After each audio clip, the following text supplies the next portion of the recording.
Good morning. Good morning. Good morning. Good morning. Good morning. Good morning, my neighbor. Good morning to life.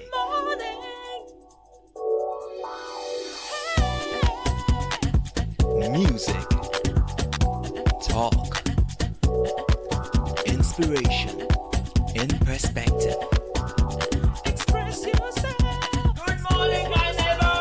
Citi FM, your station.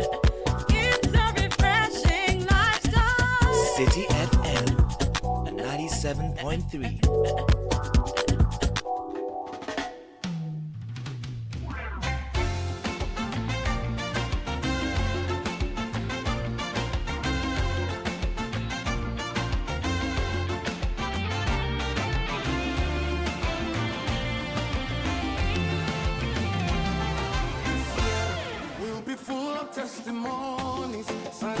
The Citi Breakfast Show. Rise above the noise. Unleashing the power of relevant radio. This is Citi 97.3.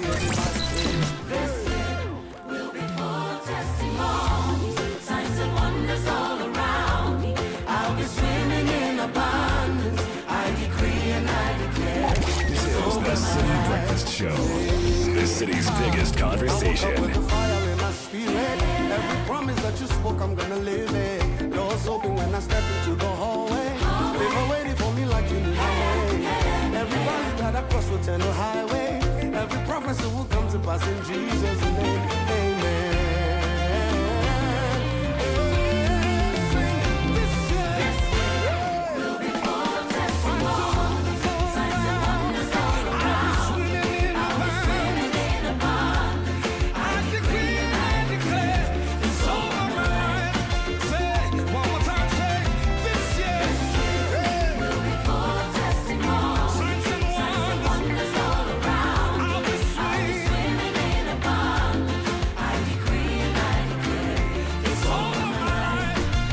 Oh yes, it's a year full of testimonies, signs and wonders all around us. We'll be swimming in abundance. No more lack. Abundance everywhere over our minds. Our minds will be fruitful. We will dream, we will think, and our hands will do. We will innovate. We will challenge the status quo. We will live in abundance, not because we've engaged in fraudulent means, but because we have been fruitful, worked hard, been ethical, and done right by all manner of persons. This year, we will be great. This year, we will reach heights we haven't yet. This year, we will do new things. Oh yeah. We will be better. We will shun evil and we will pursue righteousness. 97.3 Citi FM. Welcome to a brand new show. This is the Citi Breakfast Show. My name is Caleb Kuda. Joe Metal starts our day on a powerful song we call This Year. Yeah, this year. Pablo Picasso has the word for businesses this morning. Says, I am always doing what I cannot do in order to learn how to do it. This year, we will do something we've not done before in order to learn how to do it. What's working for you? What isn't working? What are you doing too much of? Either because you're not being efficient enough or because the activity is off purpose. What changes do you need to make to expand your capacity? To start expanding your capacity, stop doing only those things you have done before and start doing those additional worthy things you discover you could and should do. Doing new things leads to innovation and new discoveries.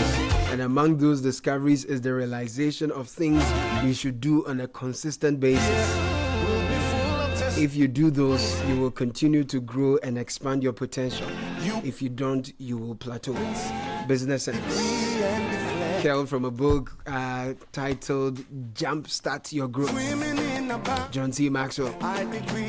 Business Sense brought to you by APSA, helping you do great things, new things this year. They're saying no matter how nice your landlord is, nothing beats owning your own home. ABSA knows this, which is why this year we are helping you say yes to making it happen.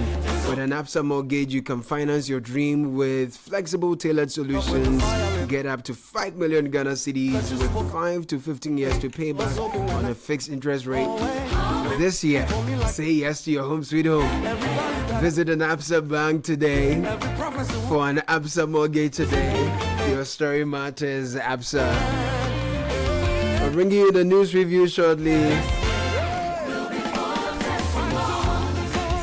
That's brought to you by Zonatech and Fidelity Bank. Listen, you will have to swim in abundance this year because Zonatech has brought your luxury vehicle, that dream car you've been thinking of, and it's really affordable. Whether you're looking for heavy trucks, for great work, global giant Sinotrack, premium SUVs, pickups from Great Wall Cherry and Cherry Motors and Great Wall Motors and Cherry. We have dependable light-duty trucks by Forland, world-class construction equipment from Shantui and Sunny Group. So pass by Zondatech. We are around the N1, Jowulu, and in Tema. Fleets are built to international standards. So choose strength, choose quality, choose locally assembled excellence. While at it, we put homes and vehicles together at the Auto and Homes Fair lands. Auto and Home Fair. It's happening at the Good Park, Accra Mall from the 28th to the 31st. Fidelity Bank is making this happen. So if you're looking for a new car or dream home, or you want to spruce up your space, come to the Good Park from the 28th to the 31st of May 2026. Own something special. Hills and Homes Fair is powered by Fidelity Bank, Ghana Limited. Fidelity Bank, believe with us. Fidelity is on the tech. I'm proud to be associated with the news review. Happy to welcome Samuel Acom and Francisca Kakrafos into the studio this morning. Ladies and gentlemen, how are we doing today? Good morning, Caleb. Yeah, by the grace of God, we are alive and kicking, Wonderful. Full of energy. Wonderful. Beautiful. Bonjour, monsieur, ça va? Bonjour, Hey. ça va très bien. Et vous? Je vais bien, merci. À demi. Hey. Ouais, c'est bon. Charlie. Oh my goodness, but to my fancy, nobody is forcing you. No, Or English. Of course. No, Yeah, today because- I'm speaking. C'est parler français aujourd'hui. Tu parles français Ce aujourd'hui. n'est pas fanté. Okay. C'est la français. Anyway, good morning, guys. Good morning. I'll start off with the Daily Graphic newspaper front page stories. GN Savings and Loans License restored. Court of Appeal ruling comes with a picture of Dr. Papa Kwesi Indom. Also, Forestry Commission sets up camps to protect forest reserves. Don't ban second-hand clothing. Address the waste. Landfills to Landmarks co-founder says. And break elite state capture to bolster development.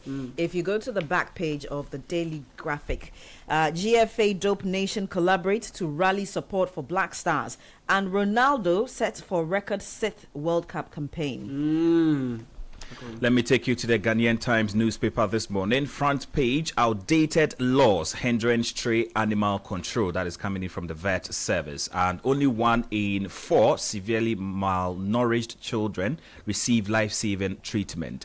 And then restore license of GN Savings and Loans, court orders BOG. Now, when you go to the back page, Adentan gets second spillway to avert flood disaster.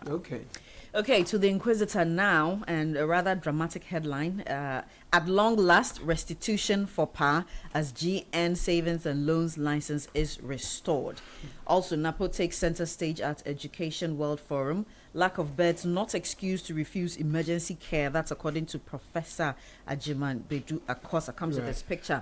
Leave Ghana if you can't obey our laws. Fabac to shipping lines.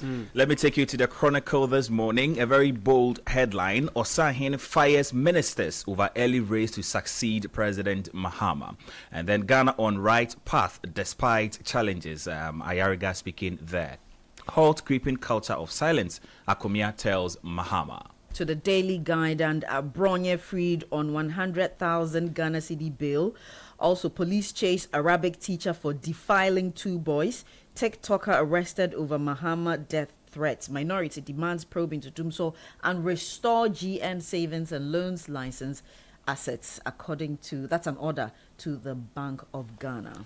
The Herald newspaper, endless death threats against President Mahama and wife raise security concerns, and Lance Minister to unmask national security figures in Galamsey. And then another dramatic headline, crying wound to me, get water, during Deputy AG's Krillin cross-examination.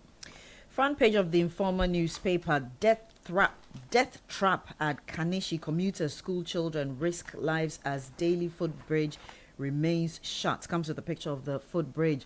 Also, Galamsey hideout busted. Ahafo Security Council seizes excavators in major crackdown. ASAP warns Parliament and government. Also in this issue, Peace Council warns against rising political tensions. And Baumia rejects factional politics, calls for unity in NPP. No bed is no excuse. Professor Akosa demands mandatory emergency care in hospitals. Finally, Zoom Lion begins Nairobi waste transformation. It appears this Galamsey story is in almost all the papers. National Security sacks operative over alleged Galamsey links, cautions public on impersonation.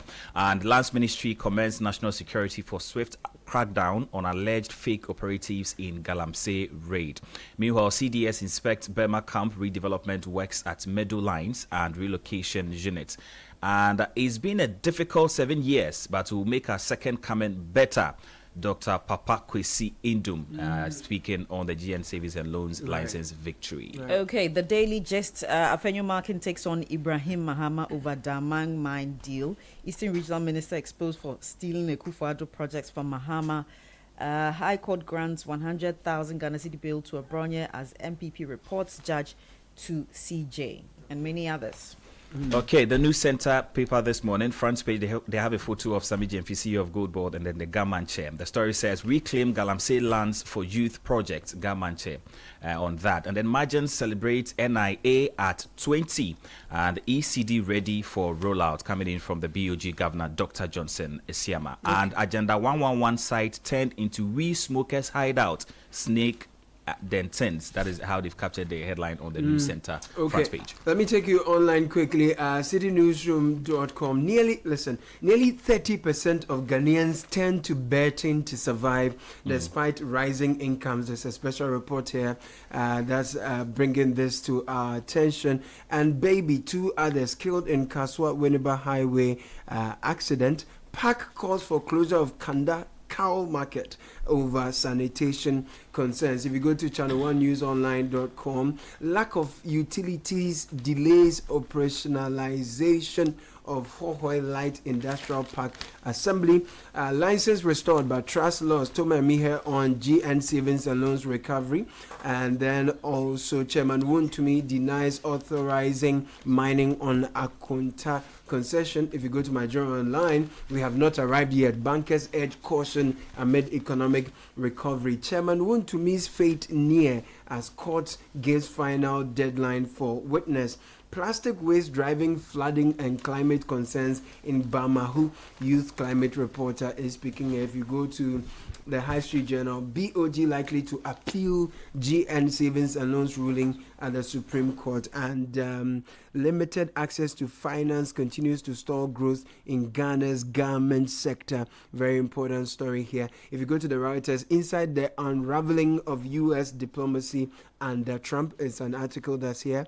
And there is more on the BBC Africa. Angry crowd sets Ebola hospital tents on fire in DRC. If you go to the BBC, Trump says he's sending 5,000 troops to Poland, deepening confusion over U.S. military deployments to Europe. What are we going to start? You see, from? I want to start with children. Okay, so I have the 2 stories from Daily Guide. I think that they are very concerning. The first story is police chase Arabic teacher for defiling 2 boys, and the second is SOS for child victims and others. Why Ghana needs a sex offender register now. It's coming from prolific journalist and writer Ajua Yeboah Afari. The Arabic teacher's story came a bit earlier in the week. So just quickly, I'll just do Please a few sentences. It says the Western Regional Police Command has declared one Sule Anas, an Arabic teacher, wanted in connection with defilement and unnatural carnal knowledge of 2 minors at Fijai, Zongo's Central, Yeah. near Sekendi in Western Region. According to the Regional Police Command, the Arabic teacher was employed by leaders of the Fijai Zongo Central community to teach their children Arabic Right. on weekends. And police investigations further indicated that the suspect lured the victims into a storeroom inside the mosque with the pretext of doing spiritual cleansing for them and ended up sodomizing and defiling the minors. Okay, and you will recall the presser by the police CID, Yeah. Madame Lydia Yeah. Donko. In the wake of that, there's a story, SOS for child victims and others, why Ghana needs a sex offender register now. And Madame Ajoy Boafari writes, in view of recent alarming disclosures about sex crimes, particularly against children, it appears it is high time the Ghana Police Service established, and this is in capital letters, a sex offender register, especially to protect the young from depraved sexual predators. Regrettably, it is more than a week since Ghana's Criminal Investigation Department, CID, highlighted the shattering crimes against children in the country. Yet, so far, little or no reaction from expected concerned quarters. The headline of the Daily Guide newspaper on May 14th captured it emphatically, quoting the CID, "We are overwhelmed with child sexual offenses." Equally distressing, prior to that, the Ghanaian Times had a headline, "Defilement tops child abuse cases in Ghana. Right. Child Rights International Study reveals." Wow. My hope, and this is the author, is that the Vice President, Professor Nana Jane Opoku-Agyeman, chairperson of the Police Council, and other members, notably Interior Minister, the IGP, will give positive consideration to this SOS for the sake of the suffering, voiceless, vulnerable. It's a very important call, and we endorse that. There's Okay, some since we are story talking on about cattle. children, yes, Okay. we'll go to that. But only 1 in 4 severely malnourished children receive life-saving treatment. And the story by Abigail Anom. Now, only 25%, representing 1 in 4 Ghanaian children identified with severe acute malnutrition, received a life-saving, ready-to-use therapeutic food needed for their recovery.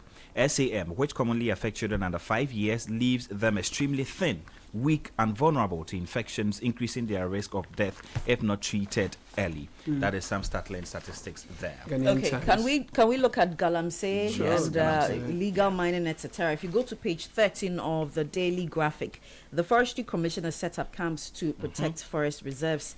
And I'll read a bit of the story by Timothy Ngebe and Gilbert Maoli Agbe. It says that the Forestry Commission is taking a major step towards protecting the country's forest reserves from further distraction by illegal miners following the inauguration of 10 forest protection camps and 2 checkpoints at hotspot areas. The camps cited as strategic locations on the fringes of the forest reserves will serve permanent bases for trained forest guards.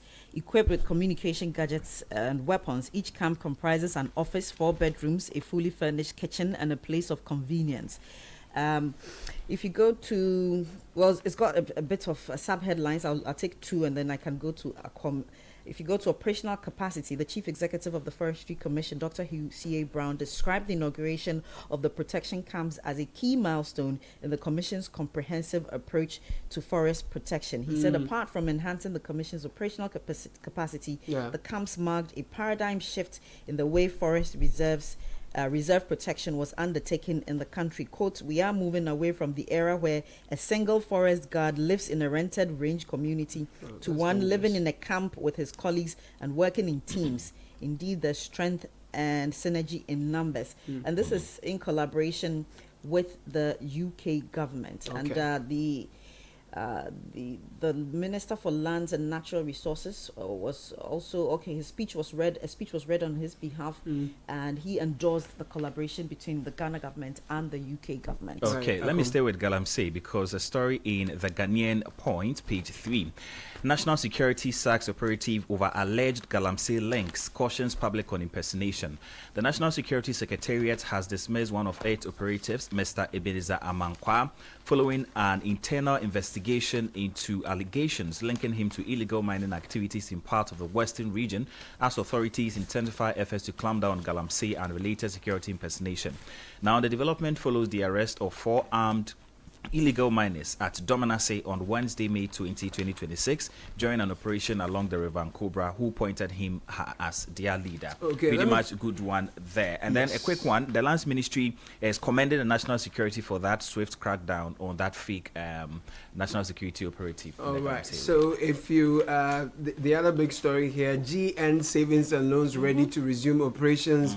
Juliana Odamiasari writes that the legal counsel for GN Savings and Loans, Cletus Alenga, says the company is prepared to resume full operations following the Court of Appeal's decision to restore its operating license. According to him, the company has consistently maintained that it remains solvent and was always prepared to continue operations despite the revocation of its license during the banking sector cleanup exercise. Now, BOG likely to appeal GN Savings and Loans ruling at the Supreme Court, and this is what the High Street Journal is going with. The sources known to the High Street Journal indicate that the Bank of Ghana is considering an appeal to the Supreme Court of Ghana following Thursday's Court of Appeal decision restoring the operating licenses of GN Savings and Loans Company Limited. And there's been a lot of reactions to this particular one. Toma Emihe, for example, says license restored but trust is lost. Toma Emihe on the return of the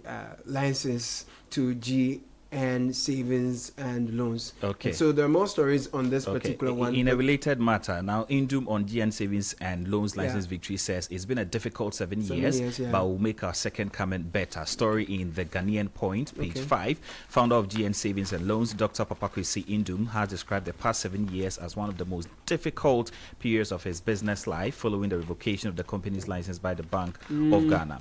Now, speaking after the judgment, Dr. Indum expressed gratitude to employees, families, and supporters who stood by the institution throughout the long legal dispute, describing the ordeal as very, very difficult. Kakwa, what do you want to take us? Okay, I want to look at this interesting human interest story. Dead trap at Kaneshi. Commuter school children risk lives daily as footbridge remains shut. It's still not open. A new desk report is, making the point again. Fear, frustration, and danger now define daily life around the Kaneshi Highway enclave as the prolonged closure of the Kaneshi footbridge continues to force traders, commuters, school children, and the elderly to dangerously dash across one of Accra's busiest highways.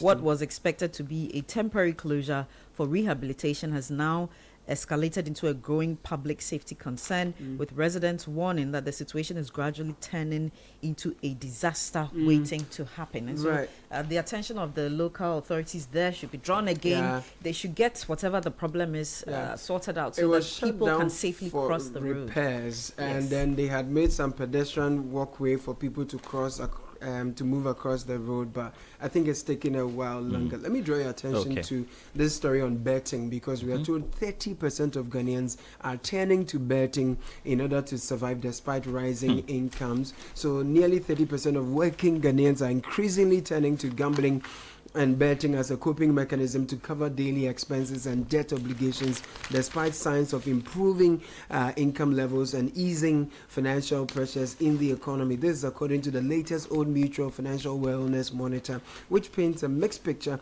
of cautious recovery and lingering financial vulnerability among working Ghanaians. The report reviews that although 37% of respondents say they are earning more than they did a year ago, an improvement from 22% in 2023, many households remain financially exposed. More details on citynewsroom.com this morning. I don't know if it's related, but inside the Daily Gist newspaper, there's a story that says Ghana is hard, according to Asiedu in Ketia. And the paper, the story you mean by the General Mosquito himself? the General himself. The story by Issa Olegor says national chairman of the governing National Democratic Congress, NDC, Johnson Asiedu Ketia, has acknowledged growing frustrations among party supporters and ordinary Ghanaians over economic hardship, unemployment, and delayed political rewards as pressure mounts on the administration of President Mahama about 1.5 years after returning to power. He was speaking during a meeting with constituency executives and party supporters in Zabzugu constituency on Tuesday, and he appealed for patience and loyalty among grassroots members. That's the story about Ghana being hard. Let me take you to an interesting story here, page 12 of the Ghanaian Times. Outdated laws hindering stray animal control, vet services. I think we spoke to them yesterday and did a whole show on that. And the story by Enoch Ntiamwa Siao. The Risk Communication Officer of the Veterinary Services Directorate, Dr. Benjamin Kisisasu, has called for the speedy passage of the Animal Health Bill to strengthen efforts to combat the growing menace of stray animals across the country. I think I'll read just this because we did a whole show on it and hoping that authorities will take action on I that. wanted to come in just before you brought, because you read a story about... the Public Account Committee calling for the closure of the... the betting story. Yes. An economic matter. And then you have the story about... Ghana being hard, etc. There's a story on page 13 of the Daily Graphic that talks. The headline is that break elite state capture to bolster development. Professor Mauko Yevuga, and the story written by Dixon Wolanyo Doche reads: an international relations expert, Professor Lord Mauko Yevuga, has called for urgent reforms to curb elite capture of state institutions, warning that it remains a major obstacle to Africa's development and global influence. He explained elite capture as a few people in key positions hijacking state institutions to keep control and also act as gatekeepers for external interest. Professor Mauko Yevuga, who is an associate professor at the Ghana Institute of Management and Public Administration, GIMPA, argued that African elites often operated within a global system that constrained Africa's development and in many cases helped to reproduce those constraints domestically. They do so by sometimes prioritizing elite survival and external alignment over continental integration and broad-based development. Let me just add a quote from him. He says, the post-colonial political elite class in many cases has produced this gatekeeper function, using control of the state's value in global capital as a source of accumulation and political patronage rather than a lever for development. Right, let me end with one from the continent. Angry crowd sets Ebola hospital tents on fire in DRC. An angry crowd set alight a section of a hospital at the epicenter of the Ebola outbreak in the Eastern Democratic Republic of Congo after family and friends of a young man thought to have died from the virus were prevented from taking his body away for burial.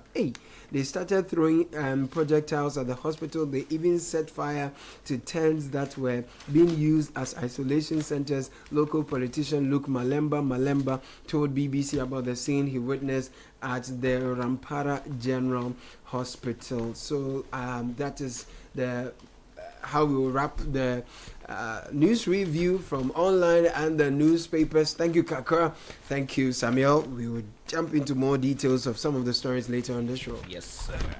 This is the City Breakfast Show, the city's biggest conversation.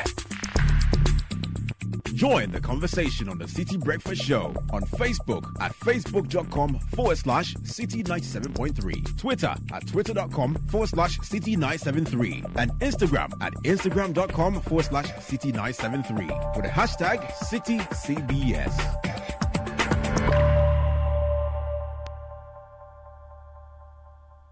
This is the City Breakfast Show, the city's biggest conversation. Unleashing the power of relevant radio. This is City 97.3.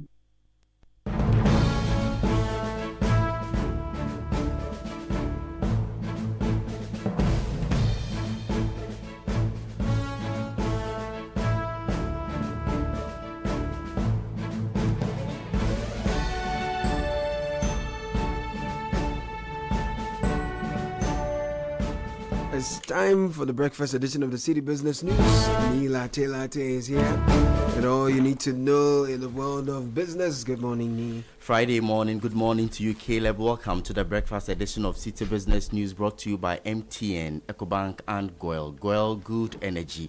I am Nee Latte with the details. Now, comply with Ghana's regulations or exit the market. That's the Food and Beverage Association of Ghana, FABAC, speaking to shipping lines operating in the country. This directive comes on the back of the decision by the Ghana Shippers Authority to regulate container administrative charges imposed by shipping lines and agents to help reduce the high cost of doing business at the port. But some shipping lines and agents have opposed the directive and taken steps including court action to stop its implementation. Executive Chairman of FABAC, Reverend John Awuni, tells Citi Business News shipping lines are against national interest. The shipping lines who are unable to obey institutional laws of the country free to leave this country and allow those who are ready to abide by the laws of this country to operate. The Food and Beverage Association of Ghana expresses its unequivocal support for the Ghana Shippers Authority and its effort to protect the interests of Ghanaian importers, manufacturers, traders, and consumers against the unjustified and excessive charges imposed by the international shipping lines operating in Ghana over the years. We have taken note of the suit reportedly filed by certain shipping lines seeking an injunction against the implementation and enforcement of regulatory measures by the Ghana Shippers Authority. We view this action as detrimental to the broader national interest. Reverend John Awuni is the Executive Chairman of the Food and Beverage Association of Ghana. Economic activity strengthened significantly in the first quarter of 2026, with the Bank of Ghana Composite Index of Economic Activity recording a 12.6% year-on-year growth in March 2026 compared to 2.3% in the same period last year. Here's more from the May summary of economic and financial data published by the Central Bank. The latest real sector indicators released by the bank showed that the expansion was driven mainly by stronger private sector credit growth, higher consumption, increased industrial production, and improved international trade activity. However, the bank's latest confidence surveys conducted in April 2026 pointed to a moderation in consumer and business sentiment despite remaining relatively elevated. The Consumer Confidence Index declined to 113.4 in April 2026 from the 117.7 in February 2026, while the Business Confidence Index eased to 108.1 from the 110.1 over the same period. According to the central bank, the softening in sentiment reflected concerns over the domestic implications of the ongoing Middle East conflict. Emmanuel Opon with that Business Desk report. The Public Accounts Committee is proposing the institutionalization of the annual publication of all government arrears, outstanding claims and commitments to strengthen fiscal discipline and expenditure control. 8.1 billion Ghana cedis has been rejected by the Auditor General in terms of payment claims submitted by ministries and agencies during the 2024 financial year, citing issues such as missing documentation, duplicate claims, fabricated invoices, and falsified store receipts. Chairperson of the committee, Abena Osei Asari, says the proposal, if adopted, would reduce the need for recurring special audits. Fairness does not mean softness on wrongdoing. The committee remains deeply concerned about recurring infractions within the public service, including unsupported expenditures, procurement breaches, weak internal controls, delayed retirement of payroll irregularities, and in some instances, the deliberate padding of invoices and inflation of claims. These issues are not merely accounting errors. They undermine public trust and weaken confidence in state institutions. We therefore wish to remind all public servants and civil servants that accountability begins long before one appears before the Public Accounts Committee. It begins at the point of decision-making, documentation, procurement, certification, and payment approval. Chairperson of the Public Accounts Committee, Abena Osei Asari. On the forex market this morning, the dollar is trading at 12 cedis 20 pesos, the British pound at 16 cedis 25 pesos. That of the euro could be sold to you at 14 cedis 10 pesos. These are average forex bill rates and not the Bank of Ghana's interbank rate, so please be guided.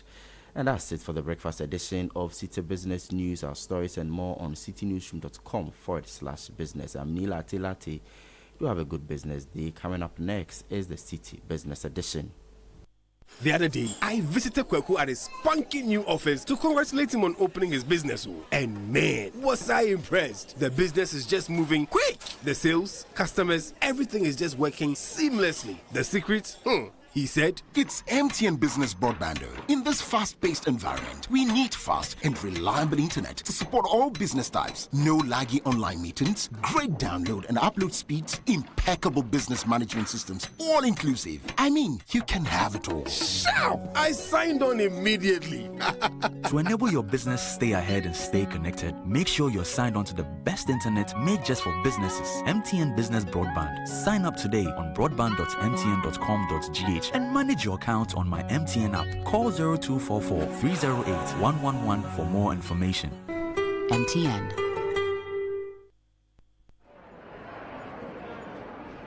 Your attention, please. Flight C8 has been delayed. Again. Madam, can you please point me to the water fountain?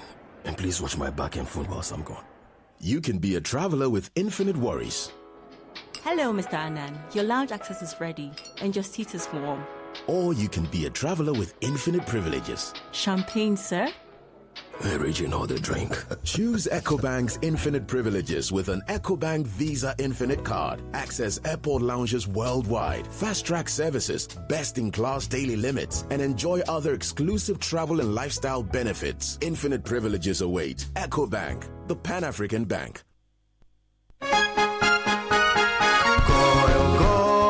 Good energy powers the things that people do to empower themselves.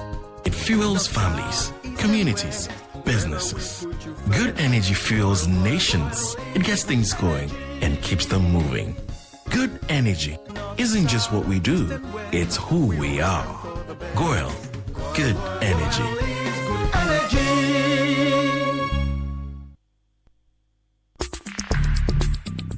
Join the conversation on the Citi Breakfast Show on Facebook at facebook.com/Citi97.3, Twitter at twitter.com/Citi973, and Instagram at instagram.com/Citi973 with the hashtag CitiCBS. This is the Citi Breakfast Show, the city's biggest conversation.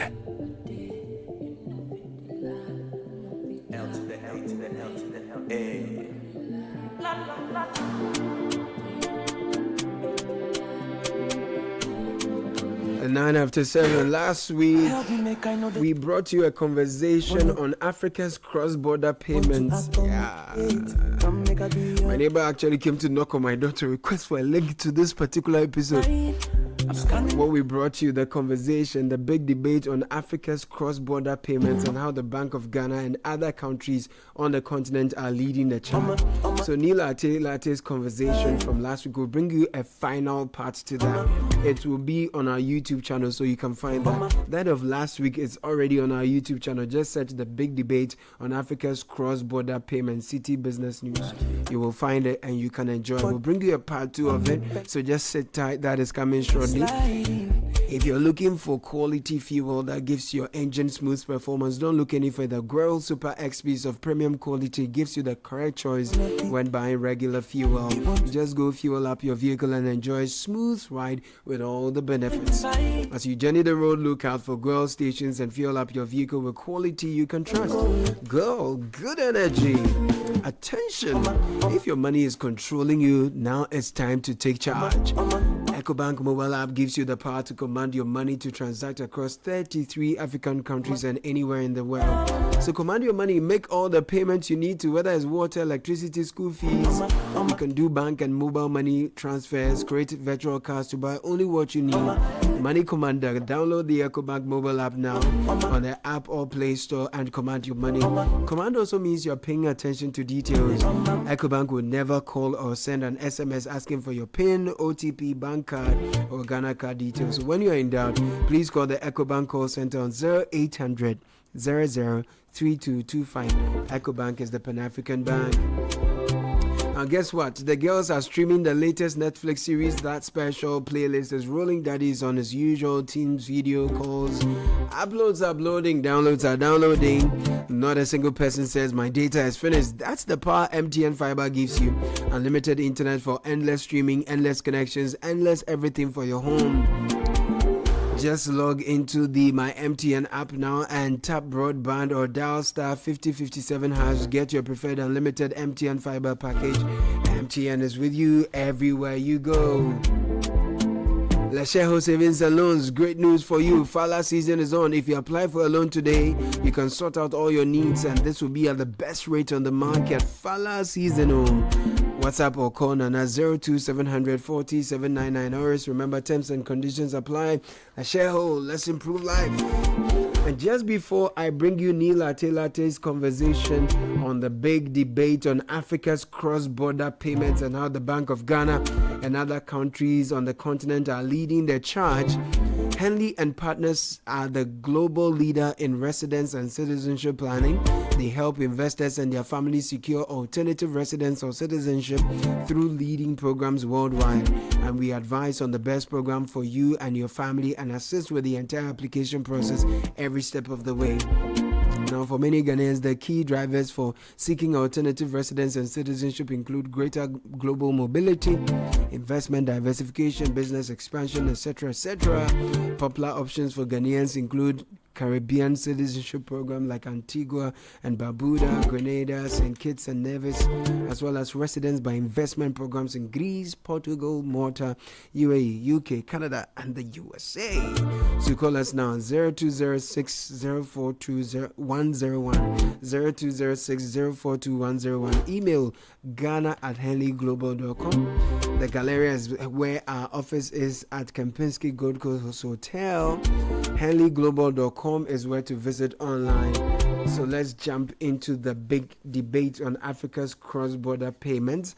0539986996 is our WhatsApp line. You can engage at all times. We're streaming live on Facebook and YouTube as well. So enjoy this conversation. We'll be right back. Show. The city's biggest conversation.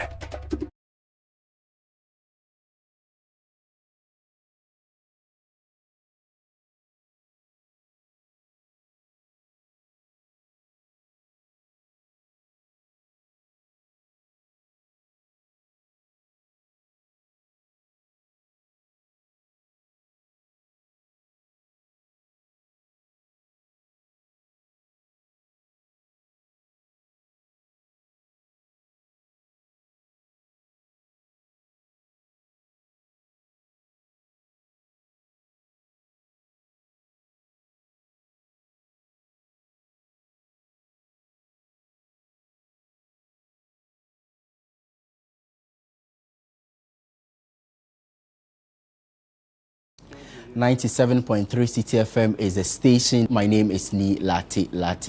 Today we are continuing our conversation we had last week on Ghana's digital currency leadership, powering cross-border trade under AFCFTA. And it's a conversation we began last week talking about some of the common pillars when it comes to Pan-African digital currency corridor. 2 live ones that the Bank of Ghana has introduced. How do we scale architecture to onboard further African central banks from Accra? Also remove the USD and Euro as forced middlemen in terms of bilateral Africa trade, as well as private-public interoperability. How do we achieve all of these in the context of financial inclusion, access to credit, and digital currency on the African continent? I'm Ni Latte. Thank you so much for joining us. My guest once again, Oriku Asari, Head of FinTech and Innovation, the Bank of Ghana. Samuel Nkokocha, he's CEO of Transika. Suti Imbabazi, Managing Director, Better Than Cash Alliance. And then Bridget Harrington, she is CEO of Ijere Continental Trading Company. Thank you so much for joining me once again. It was a good conversation last week. I'm sure you're happy to have the second round of conversation. Oh, yeah. More than happy. Indeed. So, Oriku, let me begin with you. For someone who didn't follow the conversation last week, what are we discussing and where are we? I think last week was quite interesting and quite educative and informative. What we looked at was why Bank of Ghana leading this, you know, and I think the highlight was basically you need to be able to get a lead regulator to be able to marshal almost everybody around. So Bank of Ghana in the past have had a very good relationship with Rwanda, and because we both Ghana and Rwanda on the CBDC project, it makes it easier for the digital public currency to be anchored between the two countries. For Nigeria, next door, big trading partner. Nigeria has gone ahead with, in terms of stablecoins volumes, it's quite high.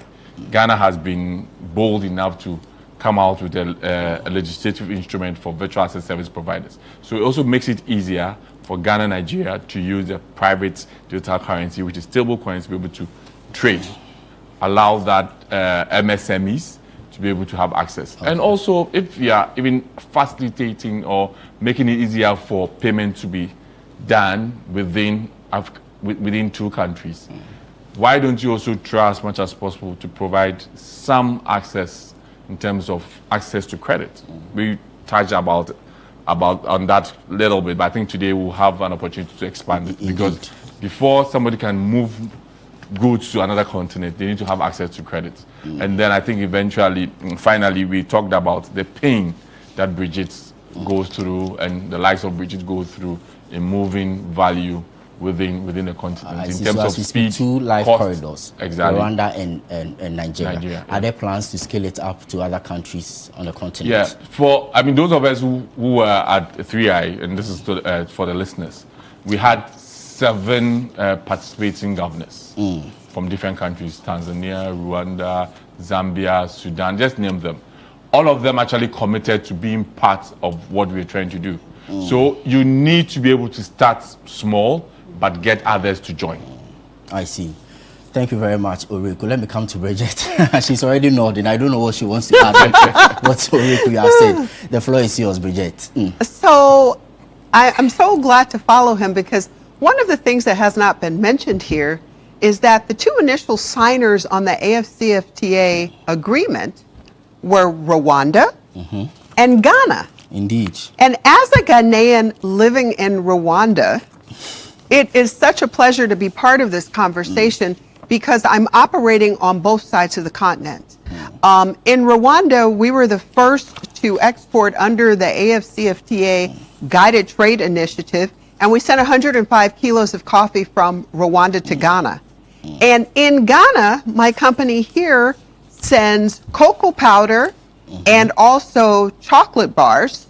So Fair Afrique chocolate and Gold Coast cocoa powder from Ghana to Rwanda that we put in the supermarket. So this relationship between Ghana and Rwanda is an amazing relationship that started with the initiation of the agreement. So for me, when we talk about the digital currency and this not only exploration but initiation of I'm going to say cross-continent financial trading, it's just perfectly in line with what's already been done. So is the point you are trying to make is if we are talking about CBDC as well as stable coins, right? So if you have stable coins today or even tomorrow, you prefer it to paying your supply, for example, in Nigeria with USD?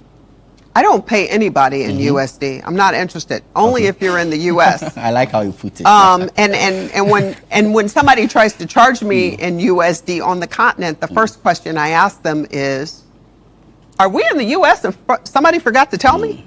Because I don't think that that's the local currency. So come back and tell me what the price is in the local currency and let me pay you that way. Okay. Because that way we both win. Otherwise we both lose if we use USD, pound sterling, or euros. So last week, I remember you as well as Shuti, you mentioned some 7% you lose as a result of the current turn of event or the current form of trade. Are you able to explain it further, clarify some of the issues, and tell us what exactly is going to change if you are able to achieve this particular, cross-border trade using the digital currency we're talking about? I think so. So basically what it boils down to is this. Right now, if I am sending currency from one country to another country, Normally what I will do, to be perfectly honest with you, is I'll use rapid transfer. So I will send, if I have to pay, let's say I pay a vendor here in Ghana, right, for storage, because we have an e-commerce platform. So what I'll do is I'll send Rwandan francs. It shows up in my account here as Ghana Cedis, and then I'm able to pay my local supplier by transferring money from my local account to their local account, whatever bank it is in Ghana. Now, that whole process, it doesn't take a lot of time, but what it does is it's going to cost me 1.5% for the transaction. And then if I look at it in real time, then what I'm talking about is what is the actual exchange rate on the ground versus what exchange rate is the bank using. And that's where that other, I would say 5% comes in. So it's about a 5% variance. So really you're talking about maybe 6.5 to 7%, somewhere around there.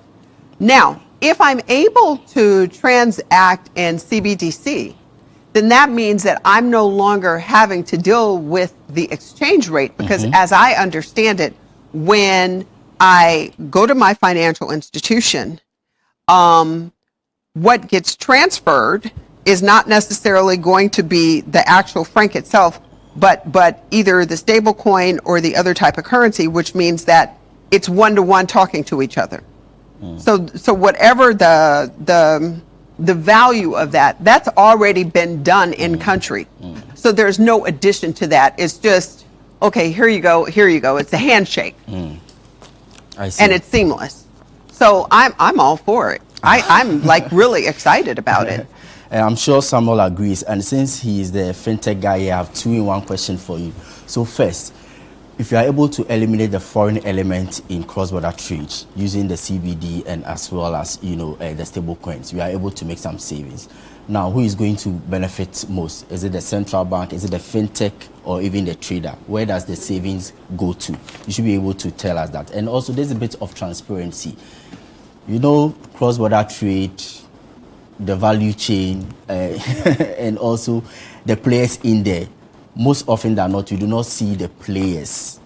They are always at the back end. How do you convince anyone that this is going to be transparent, this is going to be fair, and everything is safe? So 2-in-1. You talk about who is benefiting in terms of the savings and how transparent this is going to be. All right, let me take this transparency and then I'll go back to who's benefiting. All right. So for transparency, the good thing about regulated VASP is we have the Bank of Ghana regulating everything. And everything we do is reported to the Bank of Ghana. The Bank of Ghana has access to all we do. So at that point, it's as transparent as it gets, and it's safe and then it's secure. So if you consider the issue of the stable coins, you'd have audited infrastructure where we ensure every stable coin that we mint has an equivalent in the bank. There is continued regulation from BOG to check what is happening with us, and they have access to on-chain checks where they can see what's on-chain versus what we have minted versus what we have in the bank. So on the level of transparency, there's actually, it's really as transparent as it gets. There's no thing that's heading to the Bank of Ghana. There's nothing that's off the books. Everything's on the books. Everything is compliant. Reporting is being done on a constant basis, and we are ensuring that it's as bank grade as it gets. So that's where it comes to. And for the savings, who's benefiting from the savings? Ultimately, I think it goes 3 ways, because the initially you'd have the transactions going over SWIFT or going out the continent and then coming back, and you'd have third-party institutions taking charges that increase the cost of transaction or cost of trade, for instance. So you'd have, let's say, indigenous fintechs being able to capture a little bit of that commission, not taking as much as you probably have when you go over outside the continent and come back. And then you'd have a benefit that would come to the trader because we are able to reduce the commissions. You'd have the commissions going down to as low as, let's say, 1 to 3%, and then you'd probably have a few other charges that might come with, let's say, spread on FX or whatever else comes in there. So that's where the trader benefits. And then for the Bank of Ghana, pretty much it's being able to not have to chase Forex, for instance. That's like one way you can look at it. If you're looking to send money outside of the country, you don't need to do a third leg to go to which other local currency you want to go to. You're able to go directly from Citi to franc because you have a relationship, you have established exchange rates between the two countries.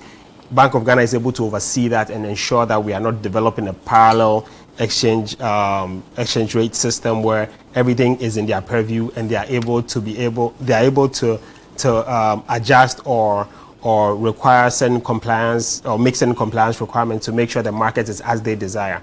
So ultimately, it's a win-win-win situation for everybody. For everyone in the value chain. And ultimately, a last win for the continent. So the business, the fintechs, the SMEs, the Bank of Ghana, and then ultimately for the continent as we try to create our own path and then do things our own way. This is still the City Business Edition of 97.3 Citi FM. I am Ni Latte. We are talking about how Ghana is at the fore and actually leading the charge when it comes to Africa's cross-border trade and digital currency strategy. I have a representative from the Bank of Ghana. I have a fintech person in studio as well as an entrepreneur. All of them helping us really appreciate how Ghana is going ahead with its digital currency strategy. I'm taking a short break. When I come back, I'll be talking about interministerial coordination and how the conversation also fits in when it comes to financial inclusion and access to credit. Don't go away. You're welcome back to the City Business Edition on 97.3 Citi FM. I am Ni Latte. We continue our conversation on Ghana's digital currency leadership, how we are powering cross-border trade under the Africa Continental Free Trade Area Agreement. Back in studio is Oreku, Bridget, and Samuel. But let me yield to you, Oreku, and then ask you how this is different from our quest in pushing the ECOWAS currency. How different is this from it? Are we abandoning it? Is it complementing each other? What really are we seeking to do? What I just want you to understand is that, in the first place, we've never been able to establish an ECOWAS currency. Because of issues with divergence criteria exactly. and all that. So I think technology is giving us an opportunity to correct that, to right that wrong. We've had situations, I think the conversation around ECOWAS currency started 3 decades ago. We are still talking. But I believe the digital public currency, which is CBDC, digital private currency, which is stablecoin, gives us the opportunity to move to the next frontier. So I think it's an opportunity for Africa. It's actually a win for Africa, African countries to be able to be part of this, because whichever way you see it, the US, they were very smart in establishing Genius Act to support their stablecoin issuance. What it basically means is that if you are holding a USDT, you are literally buying US Treasury. But if you have a local currency, stablecoins, you are buying some backing instrument which is in the country. So you are helping develop your country. If you have CBDC, which is ECD or e-franc, you are actually literally reducing the cost of printing cash. So there's a lot of benefits. So I believe as citizens, the central bank is trying as much as possible to bring efficiency and a lot more, as Nshuti rightly said, 50 countries, they've actually signed this digital trade protocol with the EFCFTA. So what it means is that we are ready to trade amongst ourselves. But our problem has been the payments is a challenge. So we see CBDC and stablecoins as payment form factors. You should be able to, let's say Bridget here will receive an order from Rwanda, or she needs to pay for an order in Rwanda. It's Friday, or at this time, whatever time it is. If end of day, she needs to make that payment for the goods to get on the flight within 20 minutes, she will be able to do it, and instantly the funds will get there. But without digital currency, do you know what would have happened? Tell me about it. She has to get a bank to be ready to do it at the 11th hour. When it gets done, it will go through Europe, intermediary bank account, and it will not get there on time. It will get there 3 days after. So what digital currency is bringing us to help reduce costs, increase speed, and also ensure that we are not setting liquidity positions aside. I see. So you talk about decreasing the cost, increasing the speed, and also eliminating liquidity positions. Yes. I see. But how do you also see these life corridors we are talking about helping shape financial inclusion across the continent? You know, there's currency, there's money, there's trade, all of it fitting into the box of, financial inclusion, as well as access to capital. What happens to the traditional means of raising capital? Will this, life corridor also solve that issue? Since you're an entrepreneur here, help me. I want to say thank you for asking me that question because I don't think that was necessarily in the script, but it's so important because when we talk about the fact that, and I believe you started off saying, referring to the fact that there's only 15% intra-Africa trade, and I think Nshuti said something to the effect of there are so many unbanked and so many, and what we call them is informal trade that takes place. And so in this informal trading, what happens is the people that are transacting in cash, number one, it doesn't get recorded anywhere. Number two, they probably don't have bank accounts. Number three, they definitely don't have access to credit, because in order to have access to credit, you would have to have some sort of financial history to prove that you're credit worthy, or to be able to tell a bank or a lending institution, this is the amount of business that I did last year, these were my expenses, this is how much money was left at the end of it. And by having a digital wallet, it does a couple different things. It includes them into the formal market. It also gives them a track record of the money that has come in, the money that has gone out. And so now I can take that information, even if it's just from Momo, I can have that printed out, take it somewhere, and be able to demonstrate that in the past 6 months, in the past year, this is the amount of business that I've transacted. This is what my cost of goods were. This is what my cost of sales was. And this was my net profit. And so that in and of itself now starts to include that individual into something called the formal sector. But it also does another thing. It makes whatever business that they're doing, it makes it visible. It now makes it formal. And by making it formal, it makes it quantifiable. And by making it quantifiable, wow, it makes them included. Because whatever business that they're doing is now included in that 15%. And I think that what you'll find is that 15% could very, very quickly turn into 50%. So from formalization, you're able to quantify them, and then it makes them included. Thank you. I like how you put it. But Samuel, we've spoken a lot about the good sides of, the life corridor. Yeah. What do you see, or what do you foresee if you look into the crystal ball? Are we able to tell what kind of challenges we are going to face? If indeed we are going to face challenges, how do we surmount all these challenges? What are going to be the, mitigating, factors, and how we can able to scale up, eliminate all these? You are eliminating middlemen, right? So we should be able to eliminate our challenges as well. Yeah. So I mean, we're looking at being able to take all the multiple rails that we have and take advantage of them. So CBDC, stablecoin, and then fiat rails as well, depending on what the case is. The challenges that we are going to face along the way are going to be challenges that working together in terms of regulatory challenges. Okay. There's pretty much working with the banks during the process of developing the solutions.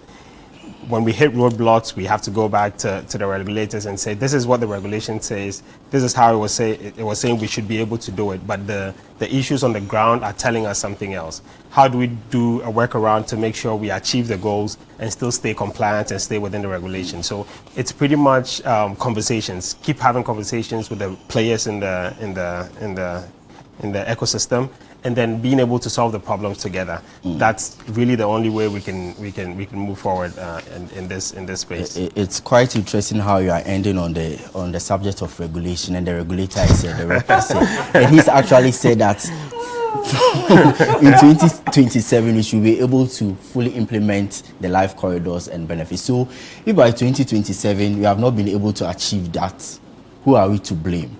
We take the full blame. We take the full because, as I said, we want to lead this as a central bank. So we are going to be the lead regulator and work with other partners as well in terms of Rwanda and then Nigeria. Your closing remarks, Bridget. These are exciting times in Africa, and I am so happy to be part of it because what you are witnessing here, just with this panel, and what's happening behind the scenes is a transformation that's happening on this continent, where people have actually awakened, young people are getting involved, women are getting involved, they're becoming bankable and banked.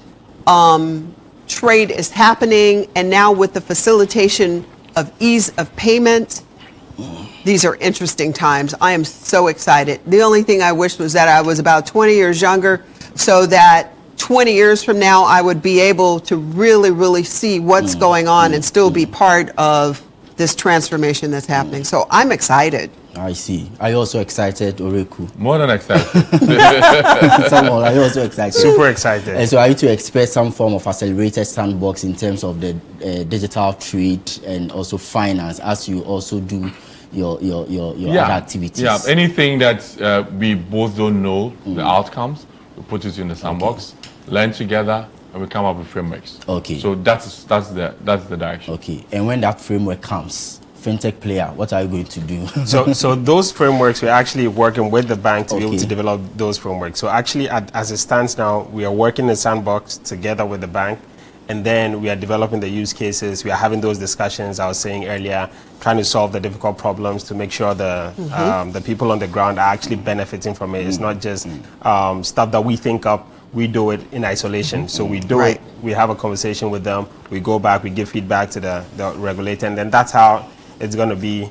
And then we're going to have a highly streamlined framework. And then once it comes out, everybody is going to be happy with what we Those come were up the with. concluding words of Samuel in Kokocha. He is CEO of Transika. Earlier, you heard Oreku Asari, Head of FinTech and Innovation at the Bank of Ghana, plus Bridget Harrington, CEO of Ijre Continental Trading Company, helping us really appreciate the Bank of Ghana's 2 live corridors in terms of cross-border trade and the country's digital currency, the strategy, the implementation, the policy directive, and also how traders across the African continent are going to fully implement and also benefit from this particular trading activity. How do we scale it up? We've heard all of that on today's edition of the Citi Business Edition on 97.3 Citi FM. I want to say I wish the Bank of Ghana and other players well in this particular drive. Until then, see you same time next week on the Citi Business Edition on 97.3 Citi FM. I am Ni Latte Latte. The Citi Breakfast Show continues.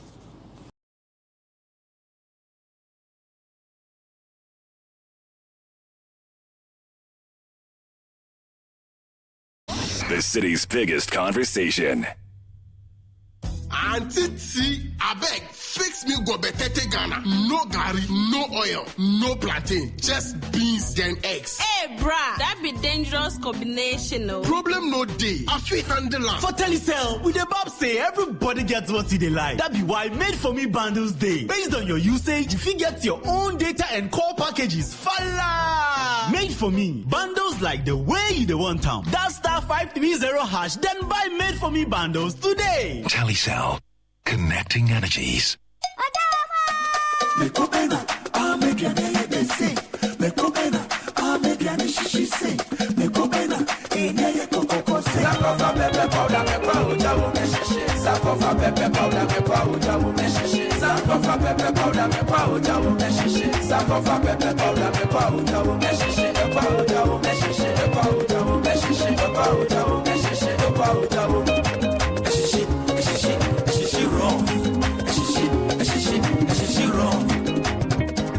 Abosuki baby de unya sankofa pepper soup where you know pepper sankofa sankofa pepper powder esheshi raw sankofa pepper powder me kwa ojawo esheshi sankofa pepper powder me kwa ojawo esheshi me kwa ojawo esheshi me kwa ojawo esheshi me kwa ojawo esheshi me kwa ojawo sankofa pepper powder ojawo FDA aji ejade nkrato yatum Ago Kenu Jamba Jamba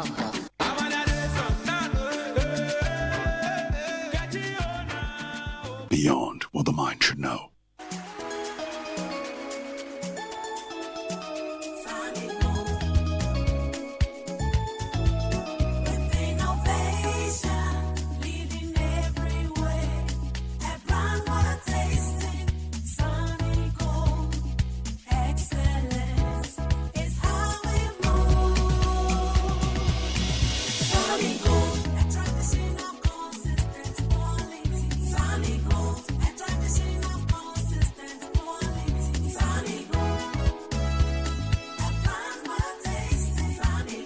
Sunny Gold Brown Sugar, available in a shop near you. Sunny Gold Wakashi. This advert is FDA approved. Is your home and office protected against crime? Trelidor, Africa's strongest burglar-proofing, provides fixed and sliding burglar-proof solutions for homes, shops, and offices. Trelidor has given Ghanaians peace of mind for over 20 years with the highest international standards backed by a 5-year warranty on materials and workmanship. Choose Trelidor. Call 0561 24 24 24 or simply Google Trelidor for more information. Trelidor, Africa's strongest burglar-proofing. You have dreams to achieve, a degree to chase, a visa to land, a career to build. The one thing standing between you and all of it? Your English proficiency test. Choose PTE, Pearson Test of English. Faster, results in 48 hours. Fairer, AI scored, no human bias. Simpler, book up to 24 hours in advance and choose a test center near you. Book your test now at www.pearsonpte.com. PTE, do it worry-free. Gino Pepe, how jolly hot lala, natural red color, same intense flavor. Gino Pepe powder, me jolly a jankasa. No MSG, no salt, no preservatives. Gino Pepe powder, truly hot, oh la la. Consistent heat, put the air fryer, over filio. Gino Pepe powder, me jolly a jankasa. The name you trust, Gino Hot Pepper Powder. Truly hot. This advert is FDA approved. This is the City Breakfast Show. The city's biggest conversation. The City Breakfast Show. Rise above the noise.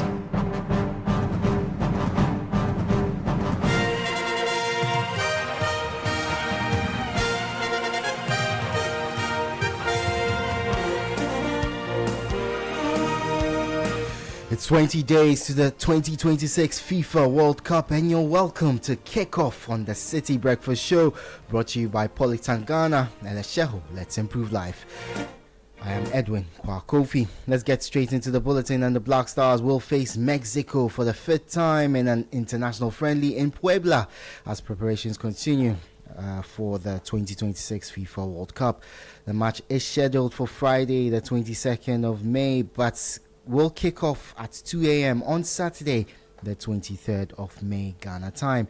With the World Cup fast approaching, players from the Ghana Premier League and the national under-23 team are expected to use the game to push for places in Carlos Queiroz's final 26-man squad. City Sports' Gabi Ofe has more in this report. Mexico and Ghana continue their preparations for the 2026 FIFA World Cup at the Estadio Cuauhtémoc on Friday, with both nations heading into the global tournament with differing objectives. Mexico, who are co-hosting the tournament alongside Canada and the United States, carry the added pressure of performing on home soil, while the Black Stars will be hoping new head coach Carlos Queiroz settles in quickly to help end their disappointing run of results. Just like Ghana, Mexico are also expected to be without several top stars for Friday night's encounter, but the Mexican national team will still be aiming to maintain their strong form ahead of the tournament they are set to co-host. Meanwhile, former Black Stars players Prince Tego and Emmanuel Ajimambedu have urged the new faces in the Ghana squad to step up and impress as they push for places in Carlos Queiroz's final 26-man squad for the World Cup.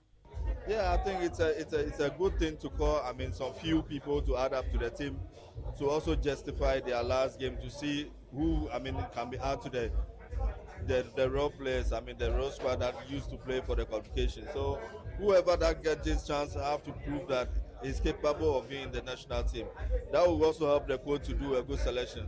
And get injured or they never come back again. So he's trying to test if he can get some numbers to add to the team. Ashimero has been in the team, and unfortunately because of injuries, he's on and off. Afenya Jan, we all know him. Osman know him, and those of us who champion for the local guys too. Now he have given some the opportunity. Listen, that's the only thing we can do for them. They should go on the field, showcase their talent, convince the coach, and they can add them to the national team. Neil Armstrong Motagbe, Head of Public Relations and Strategy at the Ghana Football Association, also weighed in on what the technical team will be looking out for after assembling a large group of players who could be making their Black Stars debut. From a football fan's perspective, there might have been an expectation that they wanted to see some more familiar faces.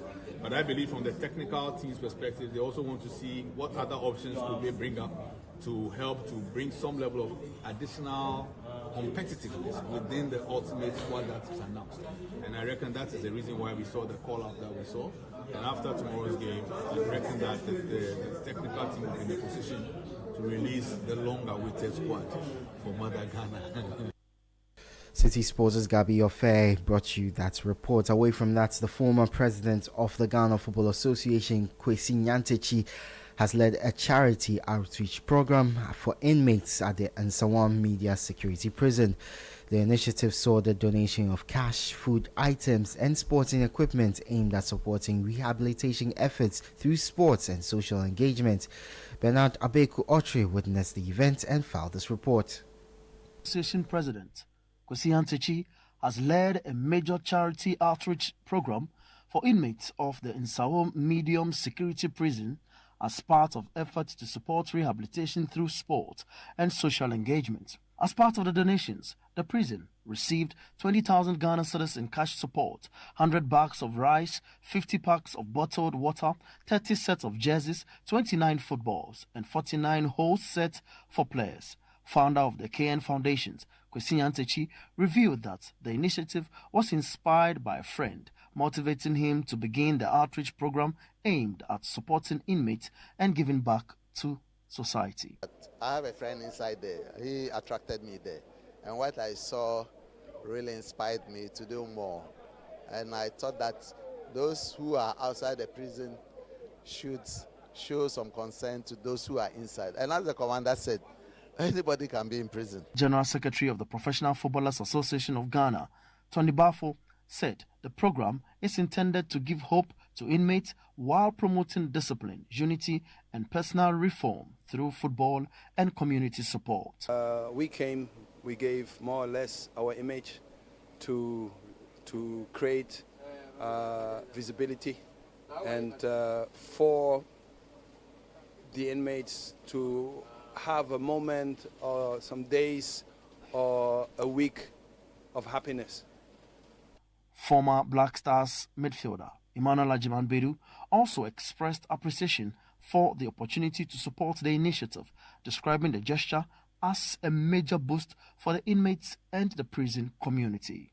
And if you listen to some of the stories, we need a little bit patience. Most of the guys will not be here. But we have spoken to them that now that you cannot do anything, you just have to calm down, go through the sentence, and when you come home, change to be a better person. That was a report by Bernard Abeku Otre. Let's head to Europe, where Southampton's spying on rival clubs was authorized by the head coach Thunder Eckert and was a contrived and determined plan from the top down. An independent disciplinary commission has ruled. The commission also said it was deplorable of the club to have used junior staff members to conduct the clandestine observation. The Saints were expelled from the championship playoffs after admitting observing opponents' training sessions and have been deducted 4 points for the 2026-27 championship season. And that's the latest in the world of sport. For more on all these stories, visit citysportsonline.com. Kickoff was powered by Politan Ghana and Lesheho. Let's improve life. I'm Edwin Kwao Kofi. The City Breakfast Show with Caleb Kuda continues.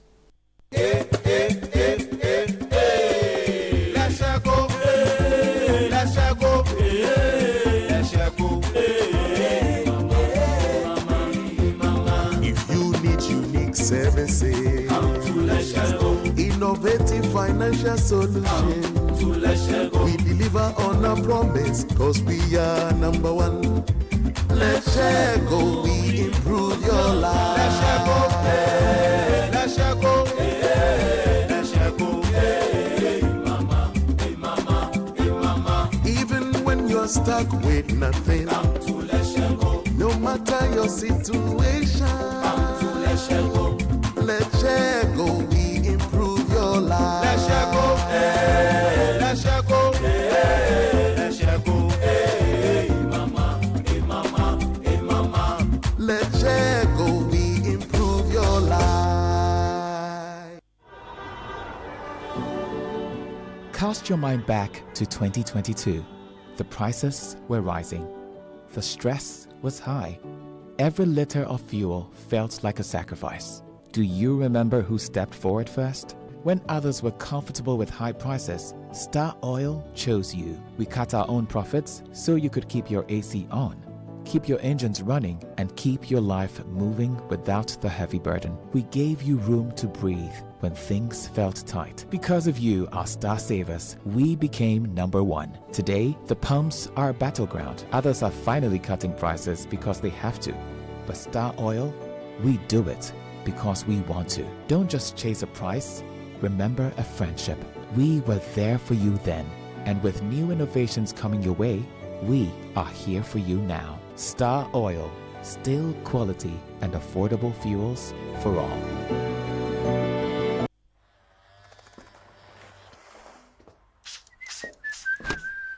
Charlie, trim I'm nice. I get some serious meeting. Allah, motion. But Charlie, no credit today. Oh, but you relax. Momo day. Hey, what funny. Yes, so I borrow small, sort myself out, I pay back. We move. Spoil there. Ah, Charlie, you sure say you pay back? Yes, so that anytime somebody else they need them, Momo day. Be like I for can't borrow some more. Hey, you this boy. Don't go there and disgrace yourself. Allah, motion. Responsible borrowing be the real flexo for today's needs and tomorrow's dreams. Borrow, sort them, pay back. Momo Day.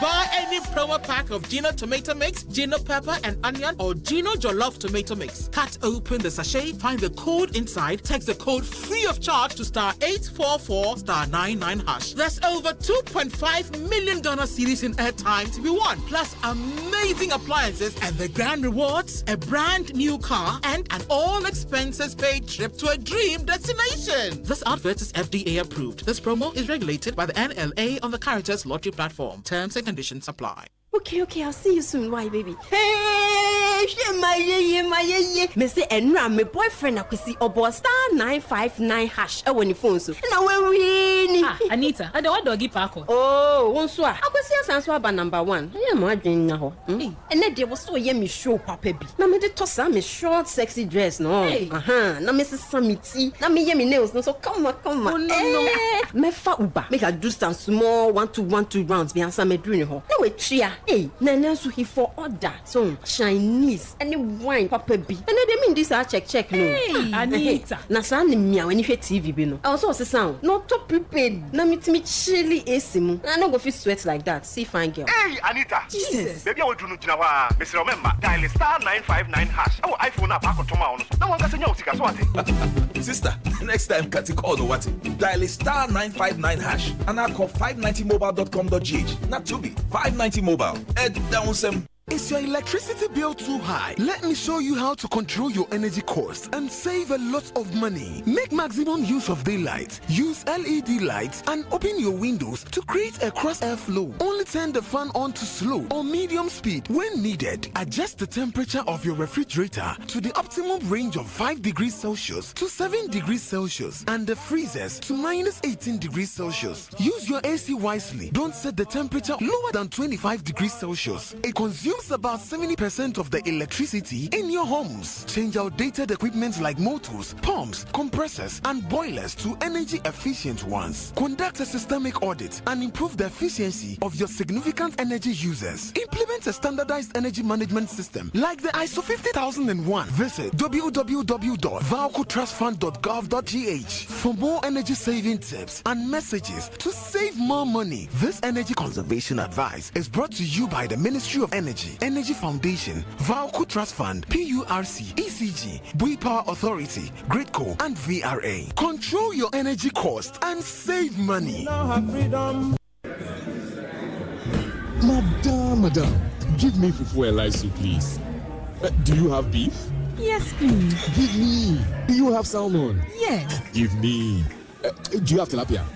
We have. When your money starts to work for you, there will be signs. Invest with EDC today. How many? Just keep going until I say stop. Find out about EDC's investment products and start today. Financial independence is possible with EDC. For further assistance, call 0326 34165. What is really fine is not just fine. It has to be fine.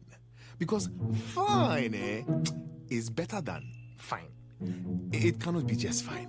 If you want a good plate of spaghetti, no, a great plate of spaghetti, it can't just be fine, Keke. It has to be fine. Try First Choice Premium Spaghetti. It's always delicious, non-sticky, contains vitamin A, zinc, iron, and always comes through. First Choice Premium Spaghetti? You're fine. This advert is FDA approved.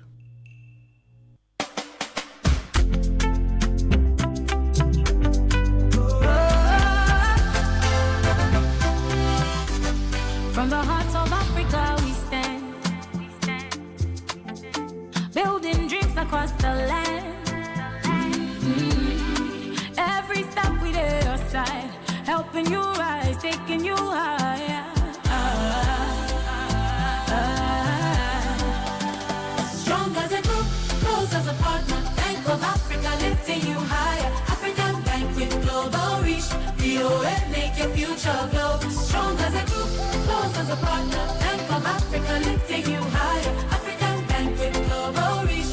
BOA make your future glow.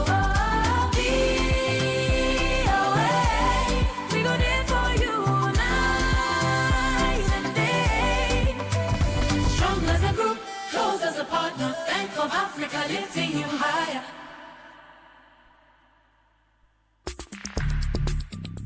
Join the conversation on the Citi Breakfast Show on Facebook at facebook.com/Citi97.3, Twitter at twitter.com/Citi973, and Instagram at instagram.com/Citi973 with the hashtag CitiCBS.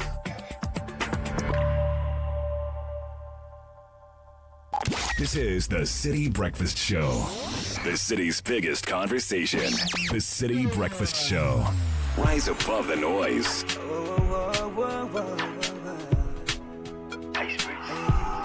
Yeah.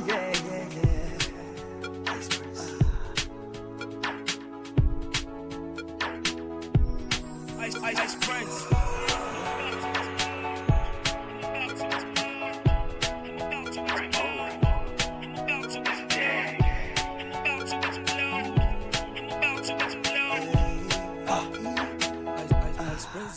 Only who tell me something where I know fit do. You walk, my love too. Money,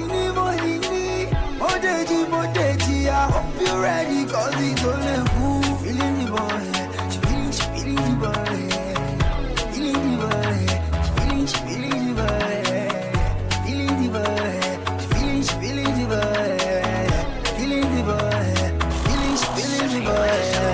Okay, I'm so impressed testing. It's why they say that I'm the next thing. See, even on features, I'm impressing. People do hate, but I'm a flexing.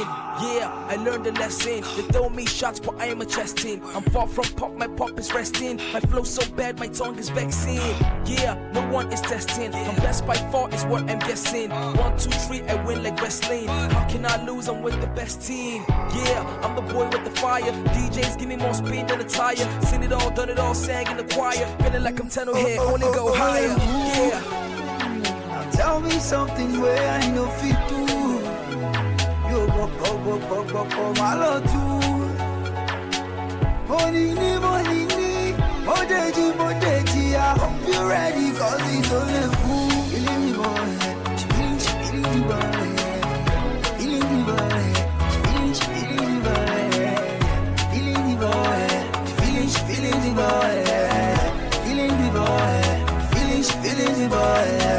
Okay, it's so exciting. The game's been dark, but I'm igniting. Positive flow, I'm so attracting. Whether freestyles or even writing. Yeah, I put my life in. The bread don't cut, I put the knife in. My left hand weak, I put the right in. And take my boss from J to Brighton. Ha! I see the lightning. I know sometimes the rain is frightening. No matter how hard the seed is ripening. So when you hear icy praising hyping, yeah, I don't try plenty. I did rap, I did sing, I did come MC. There's too many songs and I'm never empty. Now you chop stone if you want empty. Tell me something where I know people.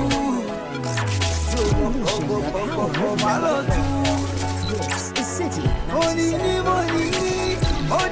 Modeji, I hope you're ready, cause it's only cool. Feeling the boy, feeling the boy, feeling the boy, feeling the boy, feeling the boy, feeling the boy, feeling the boy, feeling the boy. Okay, I'm so contagious. And no one's done this good in ages. I put my foot in hell courageous. Too many verses like Bible pages.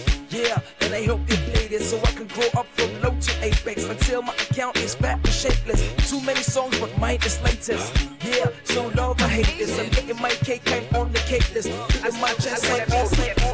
Shaggy, boom, yentem, boom. You dey do me like boom. Say shaggy, boom, yentem, boom. You go do them like juju. Kalika, kalika, kalika, kalika, kalika, kalika, kalika, kalika, kalika, kalika,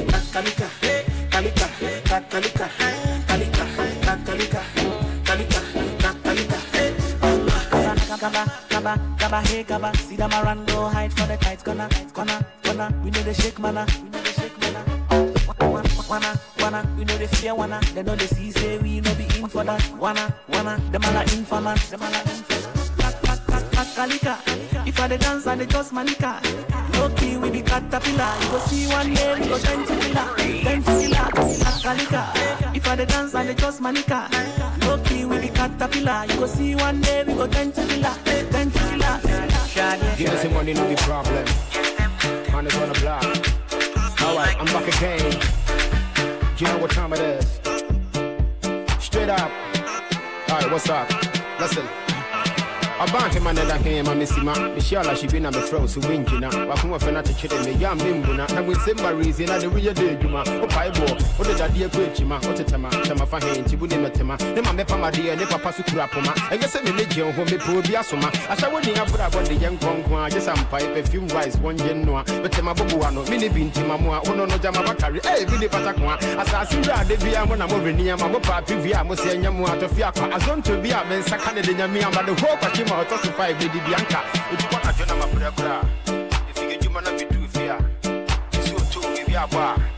And this one you puma. No, now this was a champagne. I have done still I go maintain. I bet shoot this campaign. The group in your jai complain. It's the way today be my speckle. This girl could they kill me. Money no problem. When I see about the mess so, baby why you they do me so? She they mash up my head oh. This girl go they make her go colo. Hey, the It's 5:58. It's a Friday morning, and Abeku is serving you some jams this morning. It's Friday, and folks love to have their hair down on Fridays. You know, if they say Fridays, you're too beautiful. You know, but some two will be going to places. Whatever your grind is, please take a moment and enjoy your life. It's very important. Savor the moment and enjoy it, because we only live once. But if you live it well enough, once is enough. Yeah. Thank you for being our guest. 0539 986 996 0539 986 996. This week a lot has happened. We spent time talking about organization of the senior athletes game that ended last weekend. We've spoken about, the cattle menace that has troubled our city over the period. We've had conversations about our transport, sector. Some of our listeners have not been very happy about their water supply. It's an ongoing conversation that we always have. There's been conversations about the traffic situation, how it's improving. In fact, the Ministry of Transport says today is going to start rolling out the 100 buses, right? Yes, and yesterday we spoke about the need to have a system beyond the procurement of the buses, so that the deployment will actually add to solution and not just compound the problem. Though we say that the procurement of the buses are welcome news, very much so. You missed an essential one. The filth. Which one did I miss? Was it Tuesday or so when Bernard asked people to send in messages? Performing assemblies. And the very few messages we got. Yes, the assemblies that are performing. I guess it was also difficult to define what a performing assembly is, but you are saying when you are performing, we feel it. When you are performing, we feel it, we can tell. Yeah, we are at the receiving end of the performance, and we really can tell whether or not it's working. And the interesting thing is that some of the assemblies that some people said were working, others sent counter messages to say, "What are you talking about my assembly? Because I've not seen Shelley." So it's been a very interesting week, packed with our listeners' feedback and some of the stories that caught our attention.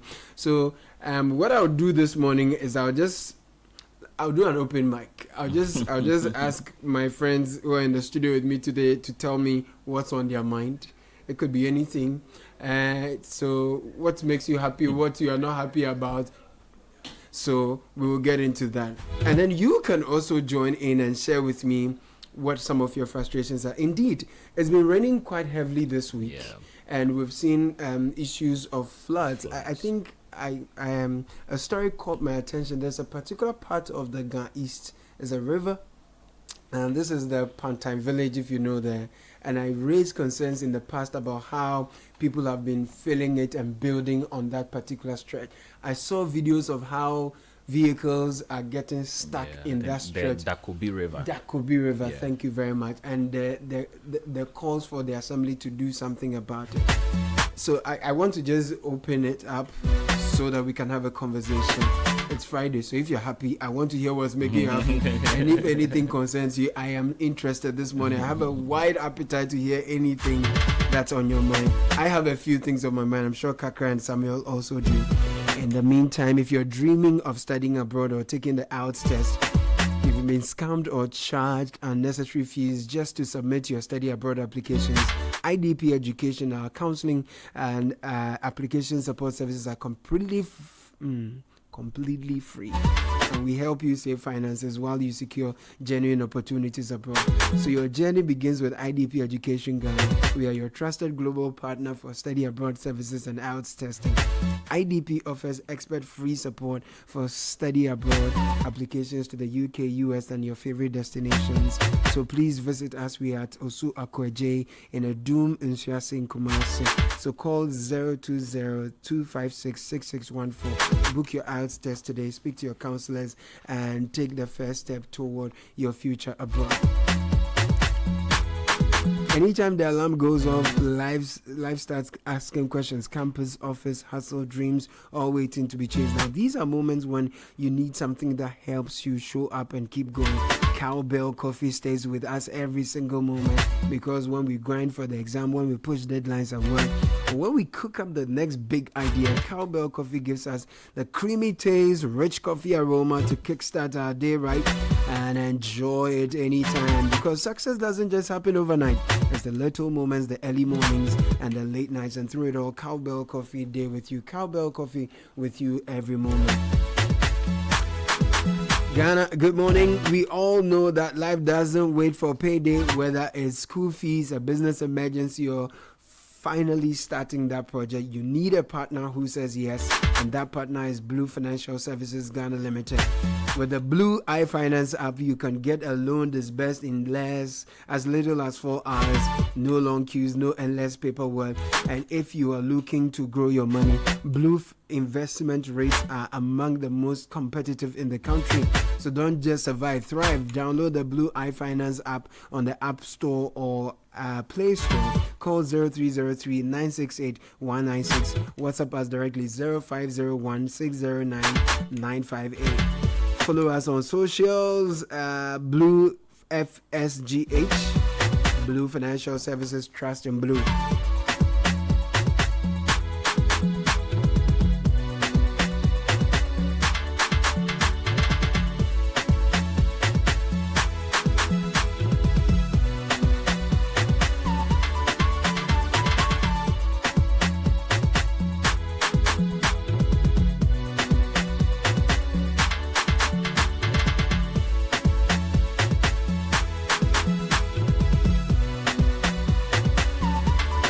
Bring you dedication shortly. 0539986996. Some amazing friends and family are celebrating their birthday. We will help you have a blast. But imagine a world where your power never fails, your data is always secure, and your business never stops. That's the world Left Signature Limited is providing every single day, from expert electrical engineering services to cutting-edge renewable energy solutions like solar and microgrids. Left Signature keeps your world powered and protected. Our data center and cloud services ensure maximum uptime, seamless connectivity, and strong disaster recovery, so business never misses a beat. We also deliver custom applications, ERP systems, and AI-powered solutions designed to boost productivity and drive growth. So download the LEP Power app from the Play Store or App Store. Access the web version. Call 0256 111 811. Visit leftsignature.com. You can stop by our office at Lashibi North Celebrity Estate. Left Signature Limited, driving progress through technology and engineering excellence. This beat sounds like one Ghana for your pocket. Yeah, one Ghana for your pocket. Charlie, what's up? What's up? What's up? I like this. Okay, so can I do the dedications Please, now? So on that what's up note, an amazing birthday to Dorcas de Graft Teria, Head of Business Advisory Compliance, Absa Bank. You're a great person and deserve the very best of today from Gadiel and Team Compliance. Now, CBS team, please wish for us a happy birthday to Mrs. Marilyn Osai Odro, Branch Manager of Absa Bank Spintex. Our prayer is that the good Lord continue to grant her strength, protection, good health, and many more fruitful years ahead. From Saforo family. This one says, shout out to Sydney Ashon. A special greetings from all of us here at Citi. Okay, if you're on the platform, happy glorious birthday to Mrs. Sandra Buti, an ardent listener from her husband Justice Koku Buti Esquire, the children, and Mrs. Samachuku. Happy birthday to my colleague and friend Mudi Suleimana, who is in Ho in the Volta region for some work. He works with the Ghana Revenue Authority. Charlie, see you soon. I keep the grind on. There's a lot of work ahead. Happy 60th birthday to Samuel Bakete Esquire, aka Papa Sam. Welcome to the 6th floor from the Obrigado family. Obrigada. Okay. Happy birthday to Max Asumensa, former director, Computerized School Selection and Placement System, CSSPS. And happy birthday to Engineer Fred Elom Amweku Freddie King, Hohoi Municipal Assembly. Happy birthday to you. I met him at the Back to Your Village Food Festival and the family. Great man. Happy birthday to the kindest lady I know. May God continue to bless your good heart. From Oliver to Mandina Nanaya from Poma Miles. Happy 8th birthday from Derek and Nanaba Adoglan to our brilliant and assertive little princess, Wade them Leora Estelle and Chiwa Adogla. May the Lord bless and keep you. Okay, and yes, I think we've done these.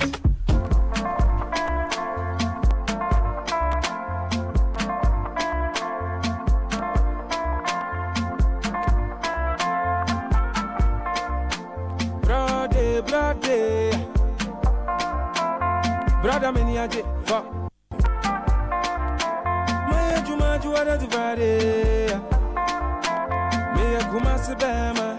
Me Jimmy a no complain. And Grand Swama ba. Me say baby ya. Femi konongu abetivi wale me na me bano. And happy birthday to Erefua Amono Neza. Oje me sport to have me boga. Mano man frame. I have a celebration. Okay, what's going on? So today is 22nd. Yes.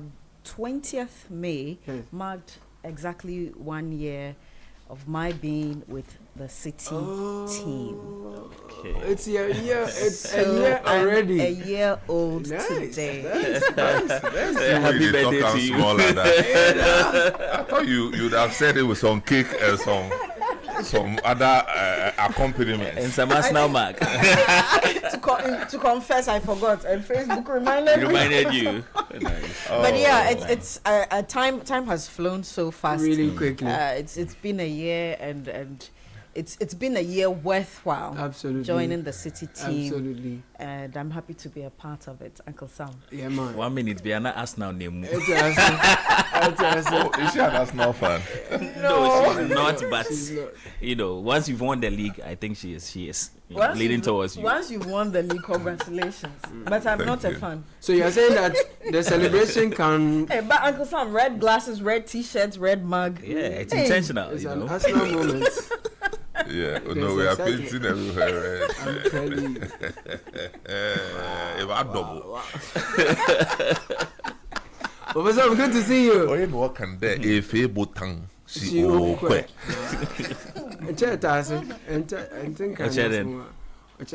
If you butang. You can't do anything about it. No,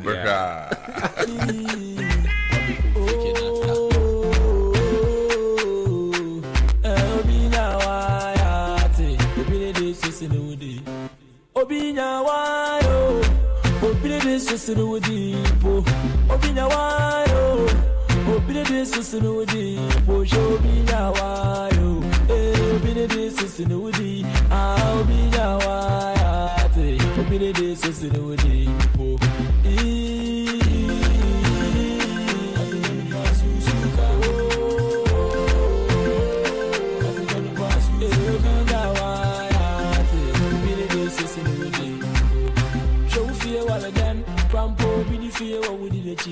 No rushing, what's happening to them? At the minute they will go chill. Now we're in for more than listen. Money no so anchor them. Into baby jar will be cool. Roman father so I am then. I will buy some girl. One woman if so anchor then. What about my head in the bed? More the prison so I am then. Naked shame in Palia, and you win me. Baby, the baby, the duty. Now that when I'm here, so free so be now. I say, baby, this is a new day. Oh, it's a word to done. Oh, be no need on the inside. Oh, be so want to move out. So they be all order and I'm here safe. It's a one power, Dina, be okay. Mother, watch you so I am then.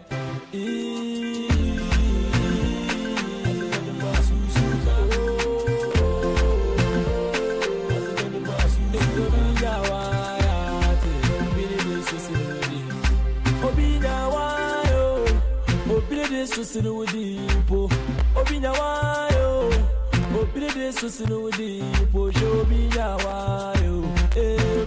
And that's Kofi Kinata reminding us that That's there's right. always something to be grateful Yeah, for. man. So while you are complaining about a thing you do not have, someone else wants something that you do have. So in our reflections, when we take stock, we're grateful for what we have, but we definitely press for greater heights. Is that not so? Oh, exactly. Yeah. Very beautiful lyrics from Kofi Kinata. You know. Always, I love always, that, man. always. And so if you want to go further with your education, you want to do bigger things than you have done, Delexis University is inviting you for world-class education, market-driven professional qualification. Come top up your diploma to a bachelor. We have courses running from BSc, nursing, midwifery, all the way to cybersecurity and digital forensics. So Delexis university.edu.gh is where you find us and online, and you can apply there as well. Tema Community 25 at Peace B Junction. 0551 198 100 is the number to call. Admission is in progress. Don't forget that. And if you are tired of the Accra hustle and traffic, you want to take an escape to the cool, peaceful mountains of the Ebri at Biposu Wellness Resort. Whether it's for business, a weekend break, or pure relaxation, Biposu gives you calm, comfort, and fresh mountain air. Perfect place to rest and reset, and it's only a 30 minutes drive from Accra. Visit once and you never want to leave. 0200 55 7699. Visit biposuresort.com to book today. Biposu Wellness Resort, peace lives here. Okay, everybody is a winner in the Ongalicious Aben Waha promo. Over 4 million Ghana cedis worth of cash and prizes to be won. And just look out for the special Ongalicious promo packs. Submit 20 Onga powder promo sachets and 20 Onga shrimp tablet promo wrappers at any Onga redemption center near you and receive your scratch card. Scratch to reveal your unique code, send to star 713 star 27 hash and win instantly. Cash prizes up to 200,000 Ghana cedis, deep freezer, smart TVs, kitchen appliances, and more. Promo runs from 15th April to 15th July 2026. Hurry, don't miss it. Terms and conditions apply. Now, merchant business owners, do you want smooth payment with no stress? Then Zenith Merchant Pay is a smarter way to get paid. With Zenith Merchant Pay, your customers enjoy the convenience of multiple payment options, mobile money wallets, and a GHQR code or their Zenith Bank account. And for you, the merchant, you receive prompt payments notifications, enjoy instant settlement and easy reconciliation. No delays, no stress, just smooth payment. Sign up today at any Zenith Bank branch and start receiving fast, secure, instant payment anywhere in Ghana.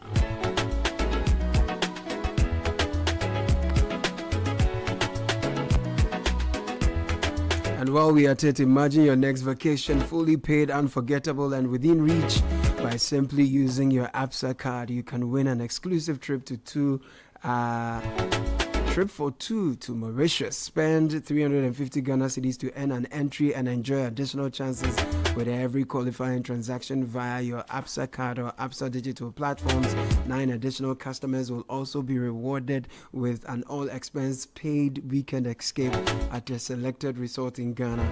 Your getaway begins with a swipe. This promo runs till the 31st of July and is regulated by the NLA on the Caritas Lottery platform. Your story matters, ABSA. Attention music lovers, do you have an old African gramophone plates of high life or Afrobeat from the 70s and 80s? We are buying them at the best price, but only if they are in very good condition and come with the original covers. We buy only local African music, Ghana, Nigeria, and more. I like this, no foreign records. If you have some to sell, call or WhatsApp us on 0530-866-875. That's 0530-866-875. Call or send your pictures today.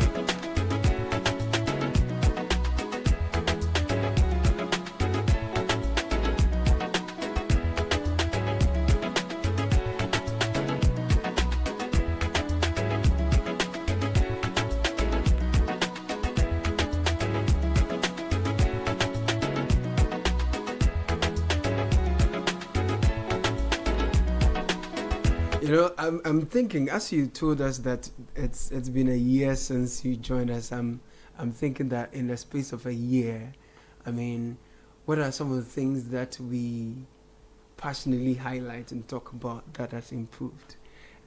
Because I went to some public institutions this week and I needed to use the washroom so badly. And I ran to the first floor, it was closed. I went to the second floor, it was closed. And there was a lady also who needed to use the washroom. First floor closed, second floor closed. I ran across the road to a different place. That place too. And the thing was that at least at one of the places I went to, they were courteous enough to let me know that they didn't have water flowing. So they had a notice. There was a notice that there is no water flowing, and they closed the thing. And I feel that, you know, the state of our washrooms in public institutions, in particular shared spaces, do say a lot about how we organize our lives and how we live our lives as a people. Because the thing worry me, I've not gotten over it. I don't know if this thing is just me who is confused about something. I don't know whether I'm just exaggerating the situation that I should just move on, or really something must change about how we handle our washrooms in particular. I know it's a Friday morning, I understand, but the thing it worry me. I don't feel bad well. I think you make a valid point when you say that the state of most public washrooms in a way reflect the state of this country. Your experience, sorry about your experience anyway, that you had an urgent need to use the lavatory and you ran to several of them and they were locked. That's usually the case. If they are not locked, then I don't want to disturb Uncle Samuel. He enjoys his coffee. They are in a bad state, and we don't need to go into the details. We all appreciate that. That, you know, highlights the issue. It is about our usage and the management of public washroom facilities. Okay, there's a responsibility on you, the person walking into the lavatory, using it, making sure that after your use, the next person who comes can also comfortably do so. There's also a responsibility on the person who is managing the facility where this lavatory is. Are they doing their job, or they are comfortable as a manager where they are because they have a private washroom? What about the space that is shared? Are they supervising or making sure that it's equally kept clean? In many places, and this is without any prejudice, but if you go to the universities, if you go to the courts, if you go to hospitals, sometimes even banks, if you go there and you ask to use the washroom, I don't even know how to describe it, but you may spoil your mood. You know, and you're better off holding it in. You sometimes will have a way out, maybe by driving to a hotel to do so, because you find that in most hotels it's clean. It's as clean as it can be. But it's for me it's sort of reflects deeply who we are as a people, what is wrong with our character and our mindset. Okay, I feel that there's a certain level of trust for the person who manages a space where there's a lavatory that is shared. Okay, so if you come here at Citi, you walk into the lavatory, you use the lavatory, you're fine. So you can tell that there's a trust on the part of the management. They know that people are going to go in, use the place, and leave it as they met it. And the wall system, a system. Exactly. But you go to some of these places that I've mentioned, like in your situation, this is a public washroom for shared use, but it's locked. It appears to me that whoever runs that facility doesn't have the kind of trust that we would have here, that we know that the people here are going to use the facility and leave it in the state they found it. It means that their experience, and I'm hazarding a guess, their experience would be that people will come and use these facilities, mess them up, and walk away. Or maybe there was no water and they couldn't make or the fact that they don't have water. For that. But you see, it's I've I've reported on the issue of washrooms being locked and most of the time they keep it locked because they say that if they leave it open, people go and misuse the place. So they give it to. They put a lock on it so that you go for the key in some sort of accountability, so that I know that you went there, I gave you the key. So when you return the key, the expectation is that if the place is not in good shape, then you are responsible for that. So and that responsibility must be reciprocated. That trust must be reciprocated by the person using the facility. You know, it's funny when you walk into washrooms, there are all these signs and notices. Please flush after. Please put the tissue here. That should tell you that ordinarily that doesn't appear to be our conduct. And so we need to put those reminders there. That trust must be reciprocated. But if somebody has opened their facility to you to use, you also make sure that you leave the place in a good position or situation as you met it. Yeah, so two things, right? Number one is about the responsibility of those who run their spaces to keep the places decent and running, provide water and other necessary utilities that will make the use of the space convenient. And then the second point is about the part of responsibility on the and attitudinal, the attitude of the people who use these spaces, as in people, when they go unchecked, will just do things anyhow. So in order to avoid that, then you just shut that. So there are systemic issues generally, and there are cultural issues. So systemic issues are where then we've been complaining about taps not flowing, and people, our listeners over the years have told us some of them have not had water flow through their taps since the beginning of the year, and they've had to rely on other private sources for water, and when that also fails them, then they are in trouble. And we are saying that at the minute level of that water shortage problem or lack of water problem is where at the level of public washrooms and basic places that should be very normally open and available, people don't get access to water. If you are listening to us, I hope you are not upset that you are using time to discuss these very important issues, because really and truly, the way we keep our washrooms, they speak to the quality of thinking in our boardrooms and the quality of execution in our project sites and across the country. Yeah. And I would want to take this conversation on two folds. I mean, the first aspect of it is with the assumption that even public restrooms exist in the first place. On this show, Papa Sam has on several occasions, even after the Heritage Caravan, lamented how you go around the country and then you don't find restrooms and not even available. That is even, now we're having a conversation with the assumption that even those places are available. So first of all, the places are not even available in the first place. Pick a car right now, tell yourself that you're going to a place like Makola to get some groceries. You get there, you want to use a restroom. They will tell you, go here, go there, go there. Then finally, if you even find a place, you'll be led to the state we are discussing now.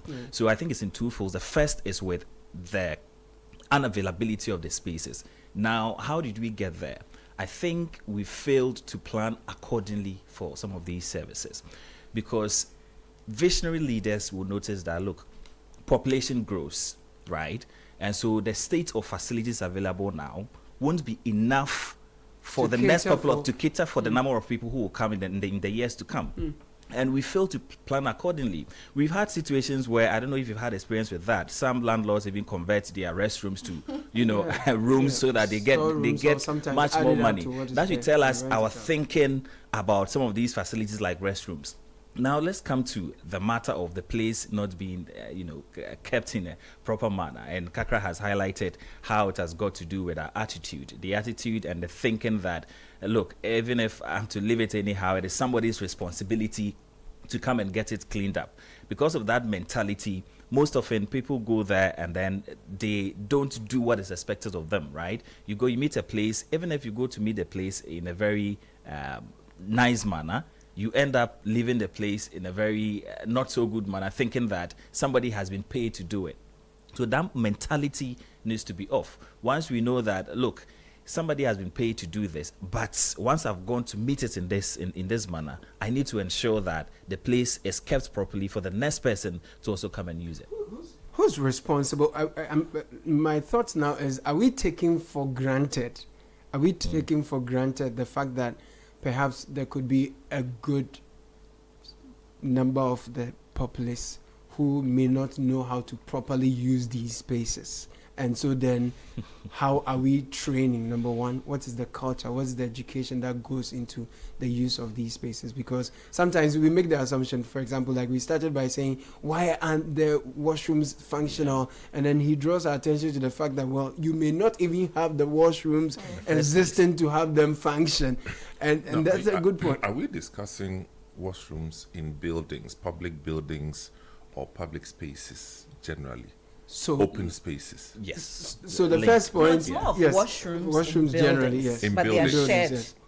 Their usage is shared. So, for instance, I have to go to the passport office, and then you are talking about the state of the washrooms available for visitors. Is that correct? Correct. Wow. Oh, Charlie. Wow. Me, question me. The wow tells a lot. Wow. But you went for passport. Just take your passport.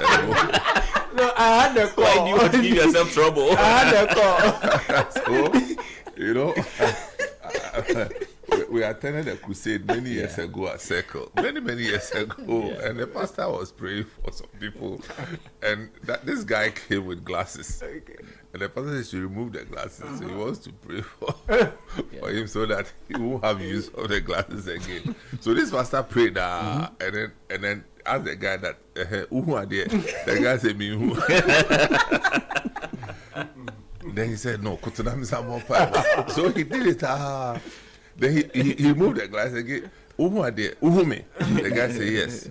Now they say, oh, say I didn't know where it's me. Then the pastor said, no, where? I didn't wait. I didn't know episode.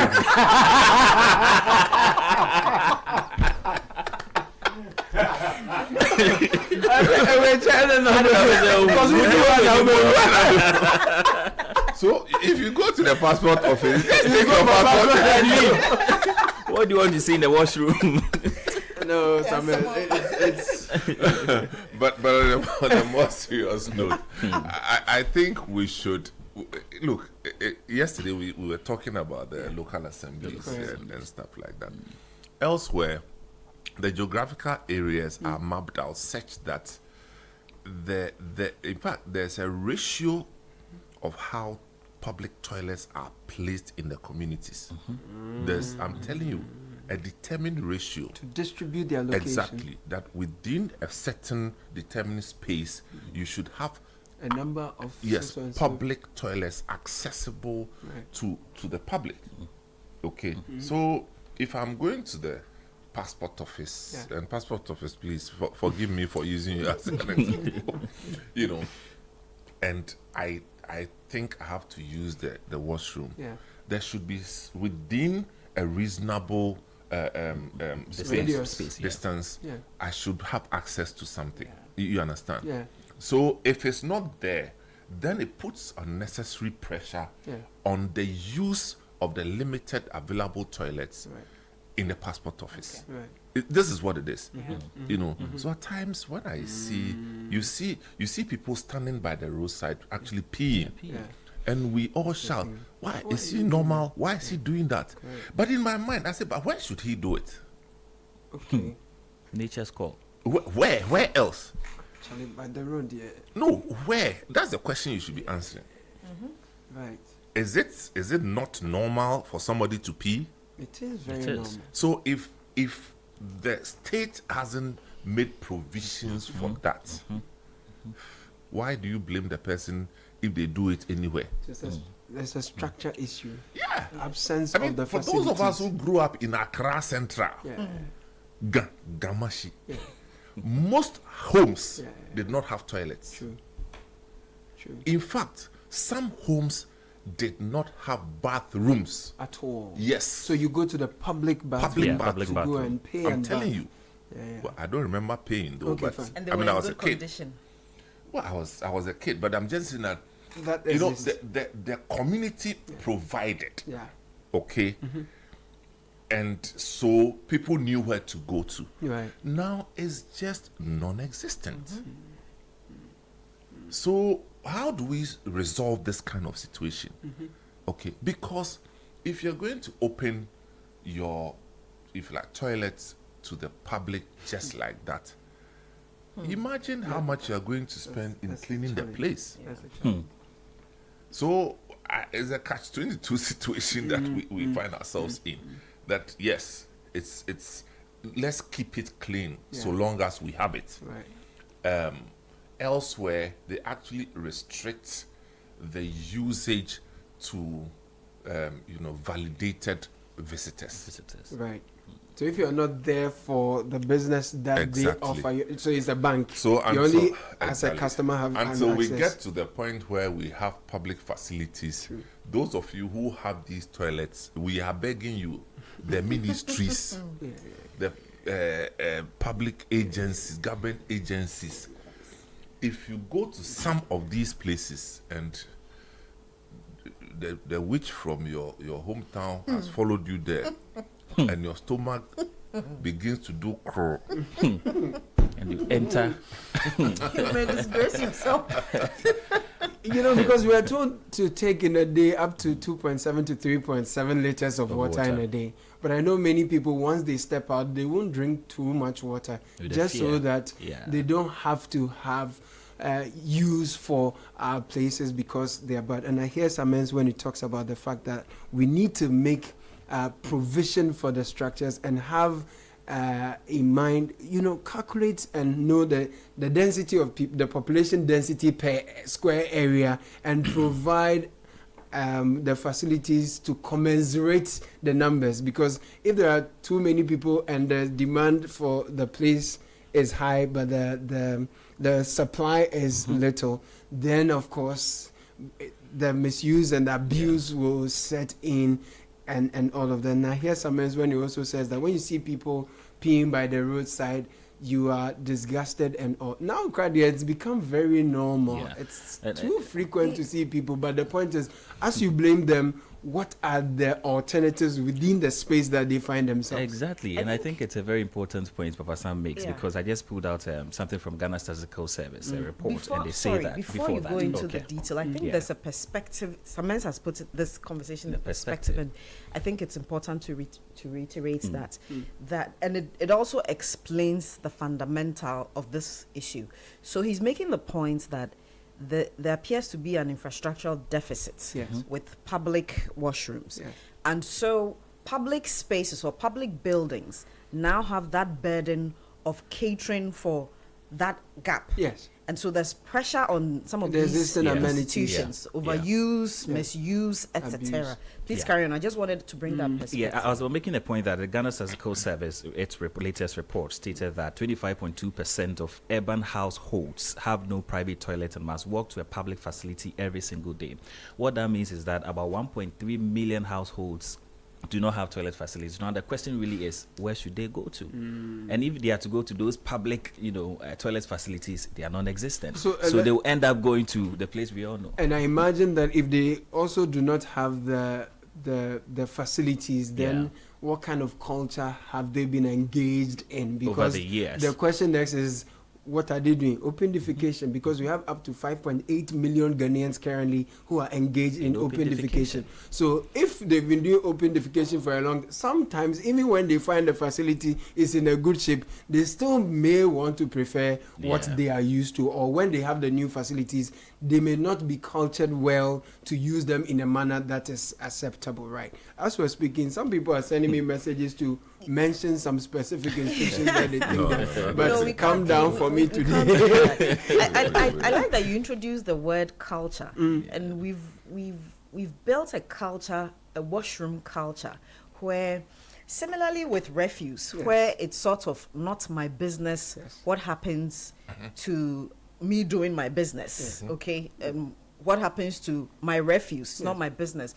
We sort of have deferred that responsibility to somebody else, and that's why somebody will come to your space, use your washroom, and leave it in a mess, because the mindset is that it is not my business whether there's water or whether it's flashable or whether the place is kept clean. There's a strong culture around disposal of whether it's fecal waste or waste generally. There's a certain culture.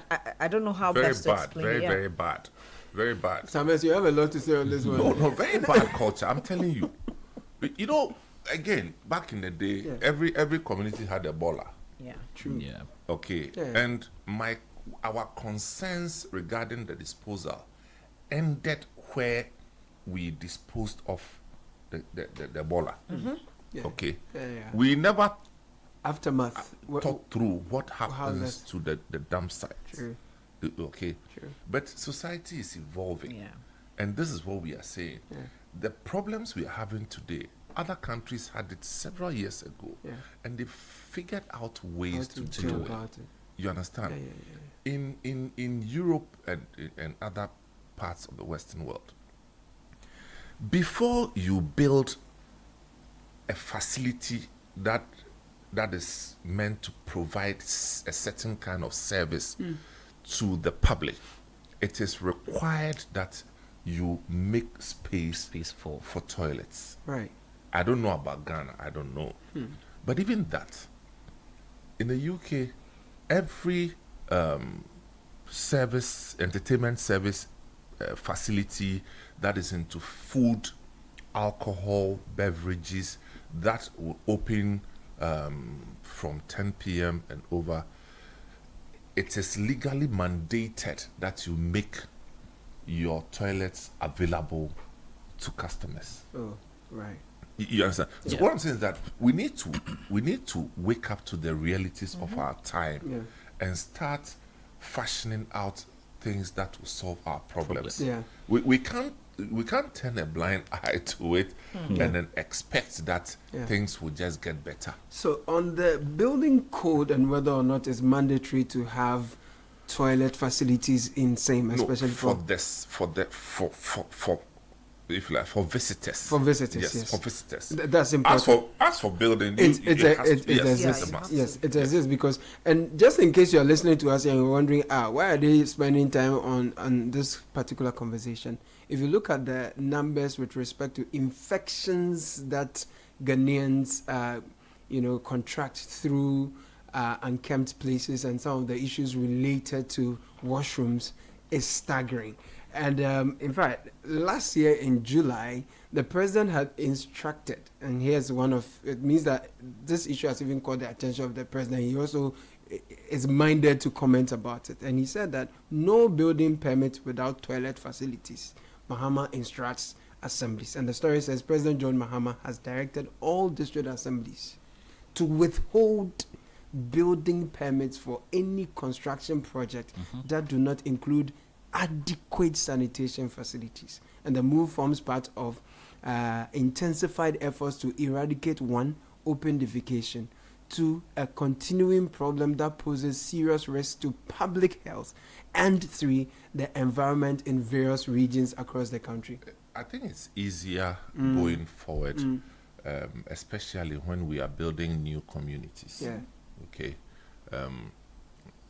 Only last week, a friend was telling me about he visiting Abuja, and telling me how everything's so organized in Abuja, and and how come we don't have that in Ghana? I said, no, that's a new city. Abuja was built. It was a new project. They were deliberate. You understand? So going forward, if we have the opportunity to build new communities, this is the kind of thinking that should go into it. You understand? Yeah. Now, the challenge then is, if you go to where I come from in Accra, a lot of the buildings, except the wealthy families, okay, but we on the ground floor people, a lot of our houses did not have the toilets. So the toilets are outsourced to public.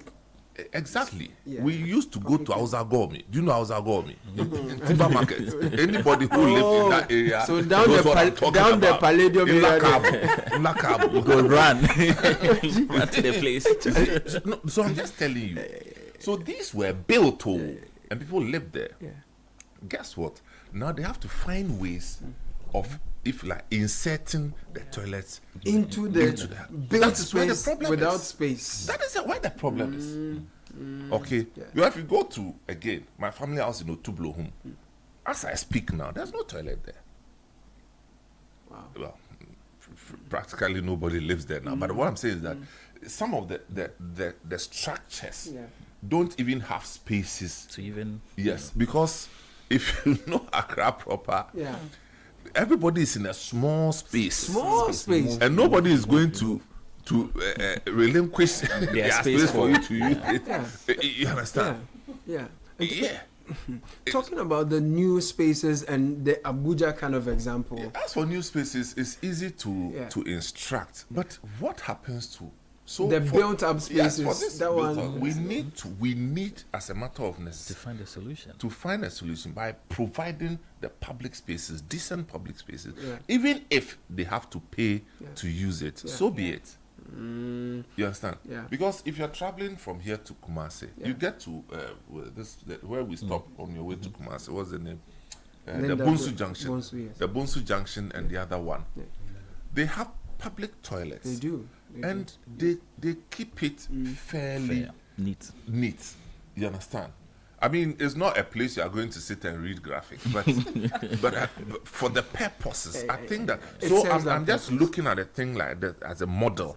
That it's doable. So let's do it. Yeah. And someone drew my attention now. So we're doing two things, right? We're having the same conversation, but the angles are different. We've spoken about the system. We've spoken about the structures. We've spoken about the culture, and I'm taking my mind back to that culture angle and how even when you go to secondary schools, for example, where you have young people in their numbers, when you look at the situation, number one, in terms of the facilities and the adequacy of that to serve the kind of population there, many of the secondary schools we have very, very inadequate, if not absent, toilet facilities. And then it feeds into, so how do they then get by? And what kind of cultural practices do they then acquire in the secondary schools? Secondary school, and it feeds off even to universities where we have a tertiary education, finest of all. So I get the point that you're making, that the lack of the infrastructure, okay, the systemic failure creates and breeds the bad culture we are talking about. That because there aren't what do you call it, lavatories or adequate lavatories or fit for purpose, having flowing water, the toilet roll, etc.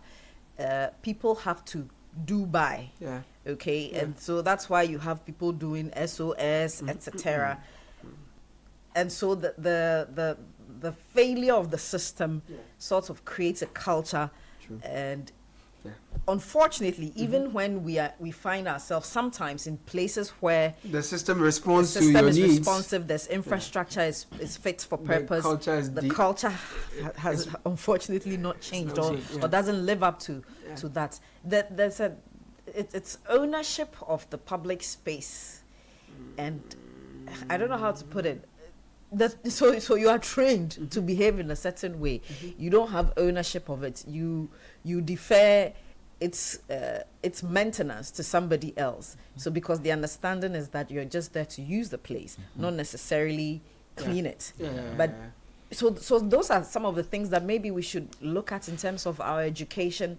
For instance, and this is not to glorify Holy Child or anything, because we had our sanitation problems, but there was active education. Every time we would have a quick meeting with the headmistress, there was active education about some of these basic etiquettes. So you're told that you as you're passing through this school, you're going to be transformed into a lady, a woman of substance. And when you go to places, you must, put out a certain aura, and it must be respectable. So if you find yourself in a washroom, if you go and the place is not even in a good shape, you can deal with it. You can't deal with it. If you have to just wipe off the seat, etc., do so.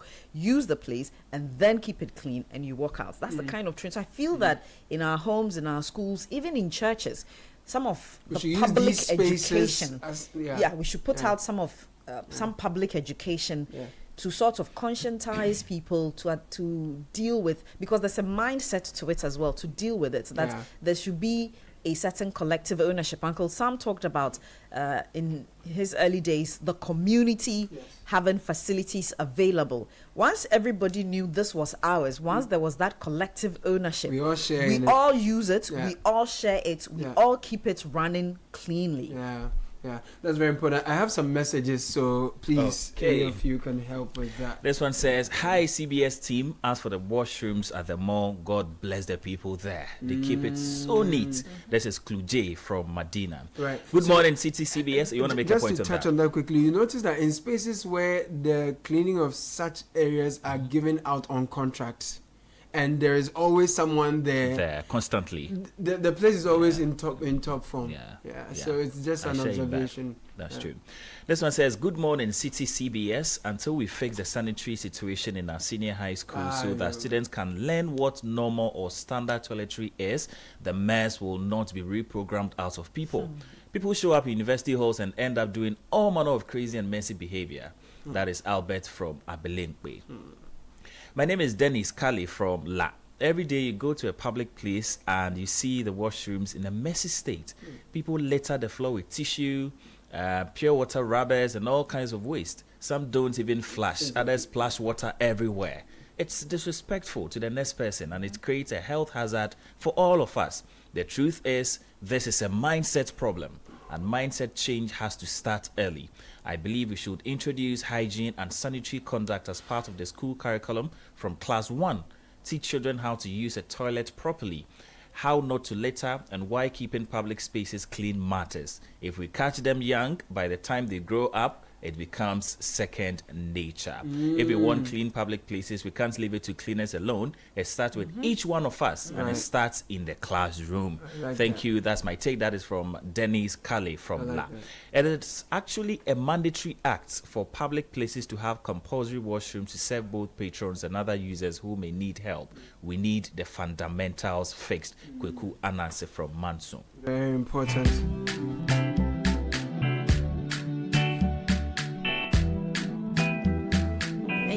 Just quickly, it's when you talked about your situation where you had to run around, I'm sure you found some bush somewhere. No, I didn't do that. It's even worse. So how did you deal with it? It's even worse for us women. I can imagine, because I was really thinking about the lady who was also looking for that place. To go and ease yourself in the public, especially when you're wearing trousers. Charlie. Let's not do this to our mothers, our women, and our men. Let's do better. Let's do better. And Ghana Water, if you are also not doing your work, you are contributing to the mess. You will make it very difficult for the people to be, comfortable at work. And I was saying. Yeah, I must commend some spaces. For some spaces, although water do not flow, at least they have this huge barrel there with water and then a bucket so that at all times, if the water is not flowing, we can still fetch and then do the do. But that is dependent on whether the person is cultured enough to know that there is no water, but I have to walk and fetch water and then flush. One of the messages, somebody said, the texter said something fundamental. He says the cleanliness of the washroom is not limited to the job of the cleaner. So the somebody there, because when you leave the place in the mess, you are disrespecting the next person and the person whose job it is to clean. That's true. So yours is to leave it the way you met it. Flush, wipe. In as much as somebody is there to clean, don't leave it in a mess. Someone is listening to us and you're uncomfortable that we are spending morning time talking about radio, but it's an important conversation that we must have. Yeah. Who said it's uncomfortable? Somebody said it's uncomfortable. Why the person eating fufu this morning? Or you're just... yes, I feel that. But we haven't been graphic. No, not at all. But you see, sometimes the people even get upset when you're having these conversations, and the worst corporates. So you are probably the reason we are having this conversation. So please, let's do better. It's all we are saying. And this message says, building a new city is always centered around a growth pole, like an industrial park, a market or religious activity over here. We put the National Cathedral in the most choked part of a failing city when it can be used to build a new sustainable one altogether. And it goes on to say, Addis Ababa cleared all slums and in their place built modern buildings for the slum dwellers. Can we do that in Ghana without the politicization? Evans is asking a question. This one says, because of my experiences with public washrooms, I've discovered the coping mechanisms due to my work. I move around a lot. Brown bread with cola drink any day will sort you out when you have a tummy upset and you are about town. It will give you the needed relief till you get back to a comfortable place. I don't know if this is FDA approved. I don't know if this is FDA approved, but Jesse sent that from Sakumono. So the brown bread Nicola Peswa, then he doesn't have any issues at all. Sabes, can you? I mean, you probably could do that if it has to do with attending stomach upset or something. Yeah, but you can't do anything about wanting to pee. I don't know how many bags of cola you require to stop you from peeing. Actually, you know, and you know what I was saying early on. I didn't say that I encourage people to pee by the roadside. Just to paint a picture of how the system I'm only saying that. Okay, so those of you sending me messages, I send a question back to you. Where should they pee? That was the question. Because it's symptomatic of the lack of the structures. Yeah, I mean, if you are walking on Oxford streets in London, you can walk into any of the shops, Marks and Spencer's. You can walk into any of the shops, and I'm sure and go straight to the I'm sure there are mobile this one as well. Well, they have some there, but what I'm saying is that it's there, so you hardly ever see somebody peeing by the roadside. That's all I'm saying. Okay, but it's not to say that so because of that go and pee. That's true. But if it should happen to you, what options do you have? I hear when you were at the law school, Kaka, when you were at the law school, you used to visit Novotel a lot. Novotel. When the things strike now, they go to Novotel. Sam is not there. You're talking about the Accra campus. Yes. The washrooms in the Accra campus are in good shape, and I think I suspect that years back there was some expansion, so they've got more. Oh, now okay. Yes. Okay. So that is now. So what you're referring to was then times. Was then. Now they've got adequate washrooms. Thank God for growth and reform. So there's a message. There's something. A lawyer has said to say, hey, this matter. Novotel Charlie, our savior. You don't mean it. I mean, we had stories. I think it's better now. You heard the stories, but you didn't live it. No, we didn't experience that, and especially the director then, Director Yao. He increased the washroom. Thank you. He even increased the washrooms for the women, for the female side. Nice. So we got more water was flowing, tissues available. Nice. So now we don't even think about Novotel. Well, thank God for your life. And this message says, Caleb, I went on a road trip with some foreign investors. Charlie, they kept asking for the washroom just to pee, and they couldn't understand why we kept peeing in the bush until they visited the washroom after a filling station we found. They called it disgusting. I agree with Papa Sam. Okay, some message coming in. Please this one is Ni Ayente from Paris. He said, we simply need to get serious as a country in all aspects, especially when it comes to sanitation. This one says, good morning, guys. One day I was in a Trotsky from Accra to Pantine. Then I felt it. It was number 2, emergency number 2. And if you know, you know. On this one, number 2, you know what it is. I was hoping to take it home. I quickly thought of Accra Mall, got down at Spinal bus stop, and then rushed to the washroom, Charlie. So, I mean, Accra Mall was the savior for him that day. Yeah. We can do better. We can always do better. So let's do better. Let's not wish it. Nothing will change if we don't practically do anything about it.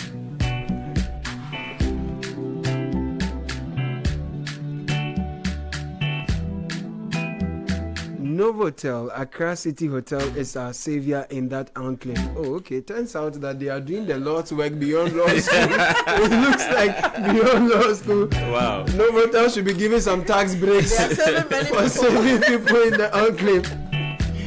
Okay, we have some quick announcements for you while we are announcements, and I'm talking about planning. Planning for the future begins with the decisions you make today. Absolutely. Save and invest early with EDC to build wealth and retire comfortably. One clear sign of financial growth is when your money starts working for you through steady returns and long-term wealth creation. With EDC, you get professional fund management, flexible investment options, potential for higher returns, and financial security for retirement and future goals. Your financial independence is possible with EDC. Sign up today. Call 0302-610-400 or WhatsApp 0509-268-414.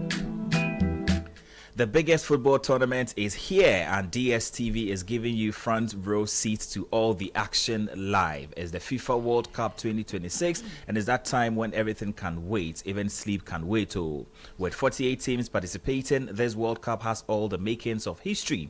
Watch all 104 games on 4 dedicated HD channels, world-class commentary and analysis live on Super Sport on DSTV from 11 June to 19th July. DSTV is your number one sport for everything World Cup. Get your decoder today at only 69 Ghana cedis or reconnect from as little as 58 Ghana cedis and get ready for an experience you can't miss. DSTV, your home of entertainment.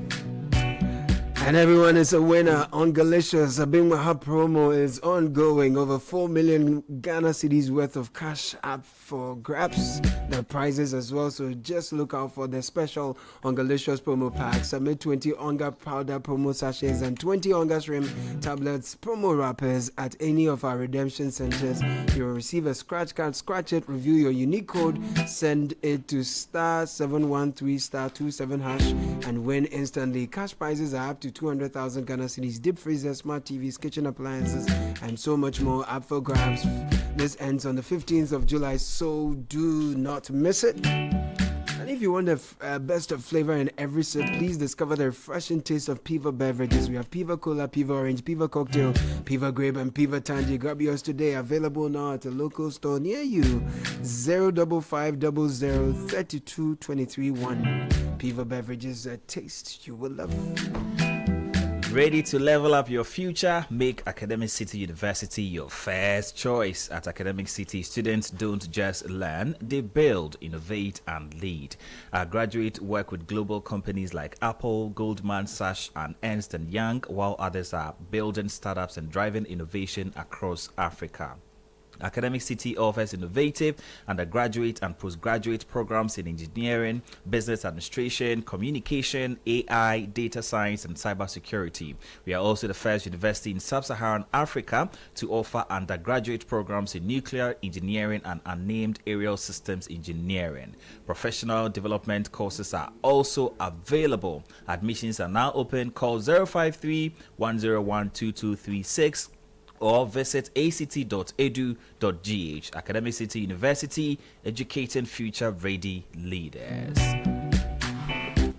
You know, life doesn't stand still for you. It doesn't wait for you to be prepared. It just moves on. The best you can do for yourself is to prepare for life instead. A flexible policy like the Old Mutual Legacy Transition Plan to help build a legacy that offers you a cover of up to 300,000 Ghana cedis with no underwriting, greater flexibility, with no limits to the lives you can cover up to age 80, and an uninterrupted cover enabling you to secure what matters most in the simplest of ways. You also get to enjoy the flexibility to update your cover every 5 years. Exciting, right? Dial *378*3# to request a call for the Old Mutual Legacy Transition Plan today, and let's get to a plan that works for you and your family. Old Mutual, do great things every day. And when you buy anything, choose the very best. Diamond 42.5R grade cement is the highest quality cement on the Ghanaian market. Since the year 2000, they have put smiles on the faces of homeowners, block makers, and supported numerous constructions with their highly quality brand that's rated green by the EPA. We have the 32.5R grade as well. Very affordable, which means there's a good deal for everyone. Great value for your pocket. You deserve the very best. Make Diamond Cement your number one choice for all your building needs. Anyone who wishes to buy Diamond Cement should deal with the company directly. Diamond Cement Ghana Limited nationwide. Locators nationwide. Our factories are in Aflao, Takoradi, and Boype. 0540 111 978. Diamond Cement is still as hard as a diamond. GT Bank has exciting news. That moment that your airtime runs out in the middle of an important conversation, or where the conversation is just getting interesting, has come to an end, because GT Bank has the perfect solution. They call it the Quick Airtime Loan. Quick Airtime is GT Bank's convenient airtime advance service that keeps you connected anytime, anywhere. Simply dial *737 *247 #. Get up to 30 Ghana cedis instant airtime credited to your mobile number at a fee of 3%. Call toll-free number 0800 124 000. GT Bank, Quick Airtime. Stay connected any day, anytime. Now, people are winning big on 590 mobile just by dialing *959 #. NLA has increased the play time of your favorite 590 mobile from Monday to Saturday. Noon rush starts from 8:30 p.m., closes at 1:25 p.m. The next day, evening draw starts at 1:30 p.m., closes at exactly 7:55 p.m. Sunday Aseda remains the same with no change. Catch all the 590 mobile evening live draw from Monday special to Sunday Aseda on GTV broadcasts 8 p.m. to 8:15. Always remember to stick responsibly. 0308 249 477 590 mobile at Darwinsem.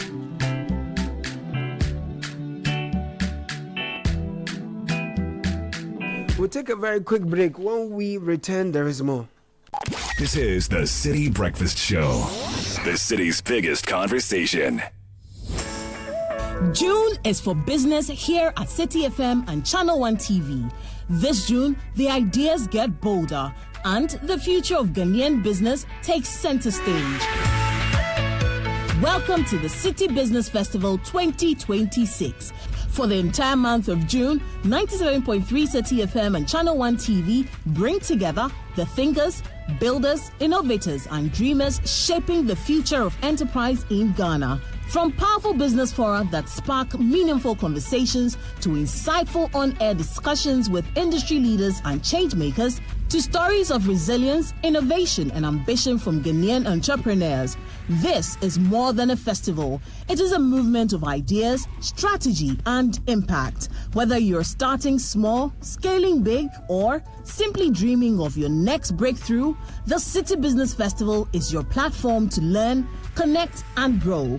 Join the On Air series every weekday at 9 a.m. on the Citi Breakfast Show on 97.3 Citi FM and at 11 a.m. with a repeat at 6 p.m. on Channel 1 TV.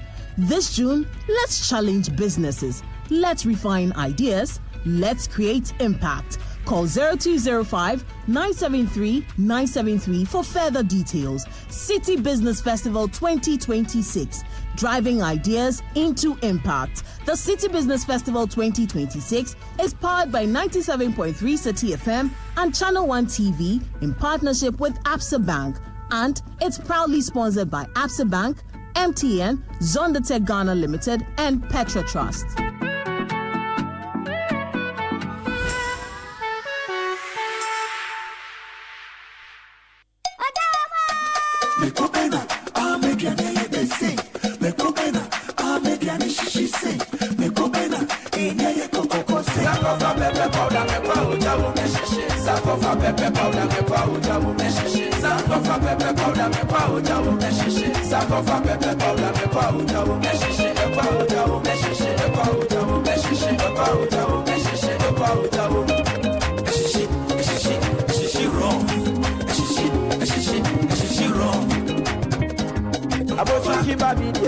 Unya Sankofa, pepper soup where you know what, pepper Sankofa, Sankofa pepper powder, a shishi raw, Sankofa pepper powder, me powder, me shishi, Sankofa pepper powder, me powder, me shishi, me powder, me shishi, me powder, me shishi, me powder, me shishi, me powder, Sankofa pepper powder.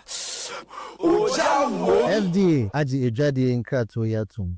Hello, CEOs. Ghana's foremost business platform marks 10 years of leadership impact. Join the 10th Ghana CEO Summit and Expo on Thursday, 28th May 2026 from 9 a.m. to 5 p.m. at the Kempinski Hotel Accra. The summit is themed Accelerating Ghana's Economic Transformation, driving bold reforms through leadership, technology, and industrialization. Tagline, From Vision to Action. His Excellency John Dramani Mahama, President of the Republic of Ghana, will attend as special guest of honor and officially launch the CEO Government Compact 2026. Highlights include presidential CEO dialogue, masterclasses, panels, brand expo, CEO profiles, networking. Registered now at GhanaCEOSummit.com. Call 054-639-1970 or email info@GhanaCEOSummit.com. Powered by CEO Network Ghana in partnership with Deloitte, PwC, EY, GIPC, University of Ghana, Media General, and the Multimedia Group. The 10th Ghana CEO Summit and Expo, a decade of leadership impact. T&C supply. Your attention, please. Flight C8 has been delayed. Again. Madam, can you please point me to the water fountain? And please watch my back and phone whilst I'm gone. You can be a traveler with infinite worries. Hello, Mr. Anand. Your lounge access is ready and your seat is warm. Or you can be a traveler with infinite privileges. Champagne, sir? Raging all the drink. Choose EcoBank's infinite privileges with an EcoBank Visa Infinite card. Access airport lounges worldwide, fast-track services, best-in-class daily limits, and enjoy other exclusive travel and lifestyle benefits. Infinite privileges await. EcoBank, the Pan-African Bank. Want more of the world's best entertainment? Well, DSTV's got you. We got kicks, we got scores, we got action, we got roars, we got drama, we got fun, we got more for everyone. We got you. So come on, get connected. There's an upgrade on us just for you. It's my specialty. More channels, more shows, more joy for you and the fam every day. DSTV, we got you all the way. Join the conversation on the Citi Breakfast Show on Facebook at facebook.com/Citi97.3, Twitter at twitter.com/Citi973, and Instagram at instagram.com/Citi973 with the hashtag CitiCBS. Yo, turn it up, guys, turn it up.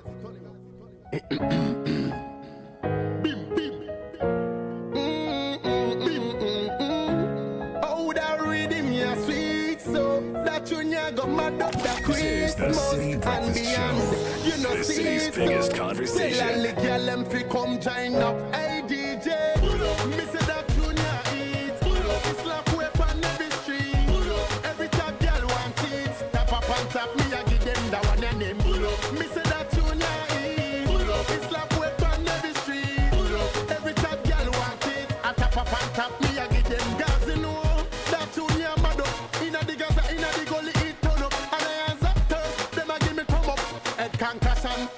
Russian, I Ghana, me band man, a African boy. You see me and the girl, them na bother ask why. And me, them a rate, me na lock up no blind. Load them fi come get a ride. The rhythm a bad, na stuff not easy. I go at and them, make them get busy. Necessary evil, can't refuse it. Boom bang in the party. It's 18 after 9, and we have an interesting message from the Member of Parliament from Ododo or for Ododo constituency, Alfred Ni Kote Ashi, Honorable. He says, good morning, City and the entire listeners. Good morning, Honorable. I appreciate the discussion and concern over lack of public places of convenience in Gamashi, which has today become a worrying health and convenience challenge. The use of public places of convenience in Gamashi was actually a cultural issue in history. ensuring such places were kept distant from the homes for hygienic reasons. Therefore, homes did not make provision for such within. A couple of years ago, having realized especially the health challenges it posed, I was particularly instrumental in providing about 200 homes access to WC facilities, as well as which were connected to the central sewage system in Kolewoko and its environs. As we speak today, we are through an initiative by Gamashi Development Agency providing 1,000 households with the biodigester system of water closets, starting with about 200 in the immediate term. I truly appreciate your station making this a topical issue for discussion this morning. Let's talk about it. Let's work at it. Let's reset it. I like this. Honorable has said it all. Good morning and thank you, Honorable, and keep up the good work. I think we should continue doing the best we can for our people. Becca.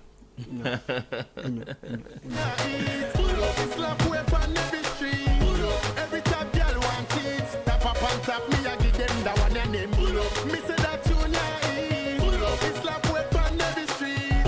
Every time girl want it, I tap up on top me, I give them gas in that junior mad up. Inna the Gaza, inna the gully, it turn up. And I hands up thirst, them a give me thumb up.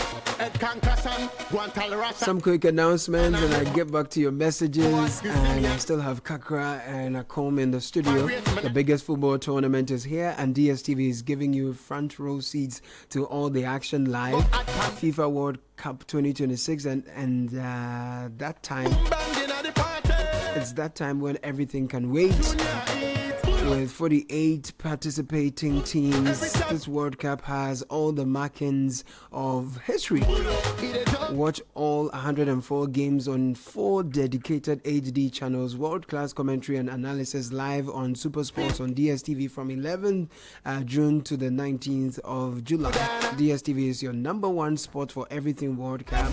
Get your decoder today at only 69 Ghana cedis or reconnect from as little as 58 Ghana cedis. Get ready for an experience you cannot miss. DSTV is your home of entertainment. And get ready to lead beyond limits with sharper thinking, smarter decisions, greater impact. The Management Bootcamp 2026 is here. It's an exclusive leadership development experience powered by Channel 1 TV and 97.3 Citi FM, designed for ambitious professionals, executives, entrepreneurs, and business leaders. The bootcamp equips participants with practical tools to thrive in today's fast-changing business world. Expect powerful sessions in strategy, leadership, customer service, and digital marketing, all delivered by top industry experts. This is happening from the 21st of June to the 26th of June this year at the Platinum Bay Hotel Abokobi. Seats are limited, so call 0501 145 434. Register now. Management Bootcamp 2026, shaping leaders, transforming businesses. Inspired by Channel 1 TV with support from 97.3 Citi FM.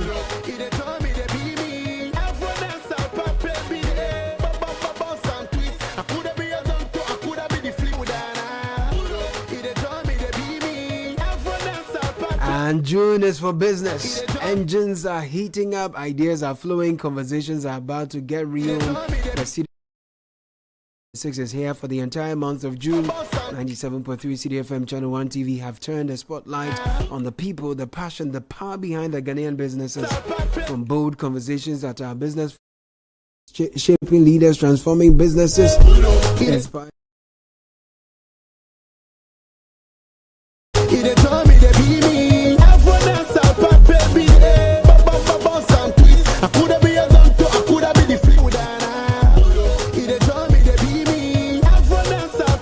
And June is for business. Engines are heating up, ideas are flowing, conversations are about to get real. The Citi Business Festival 2026 is here for the entire month of June. 97.3 Citi FM, Channel 1 TV have turned the spotlight on the people, the passion, the power behind the Ghanaian businesses. From bold conversations at our business forum to insightful on-air discussions to celebrating the resilience of Ghanaian entrepreneurs. This is where businesses are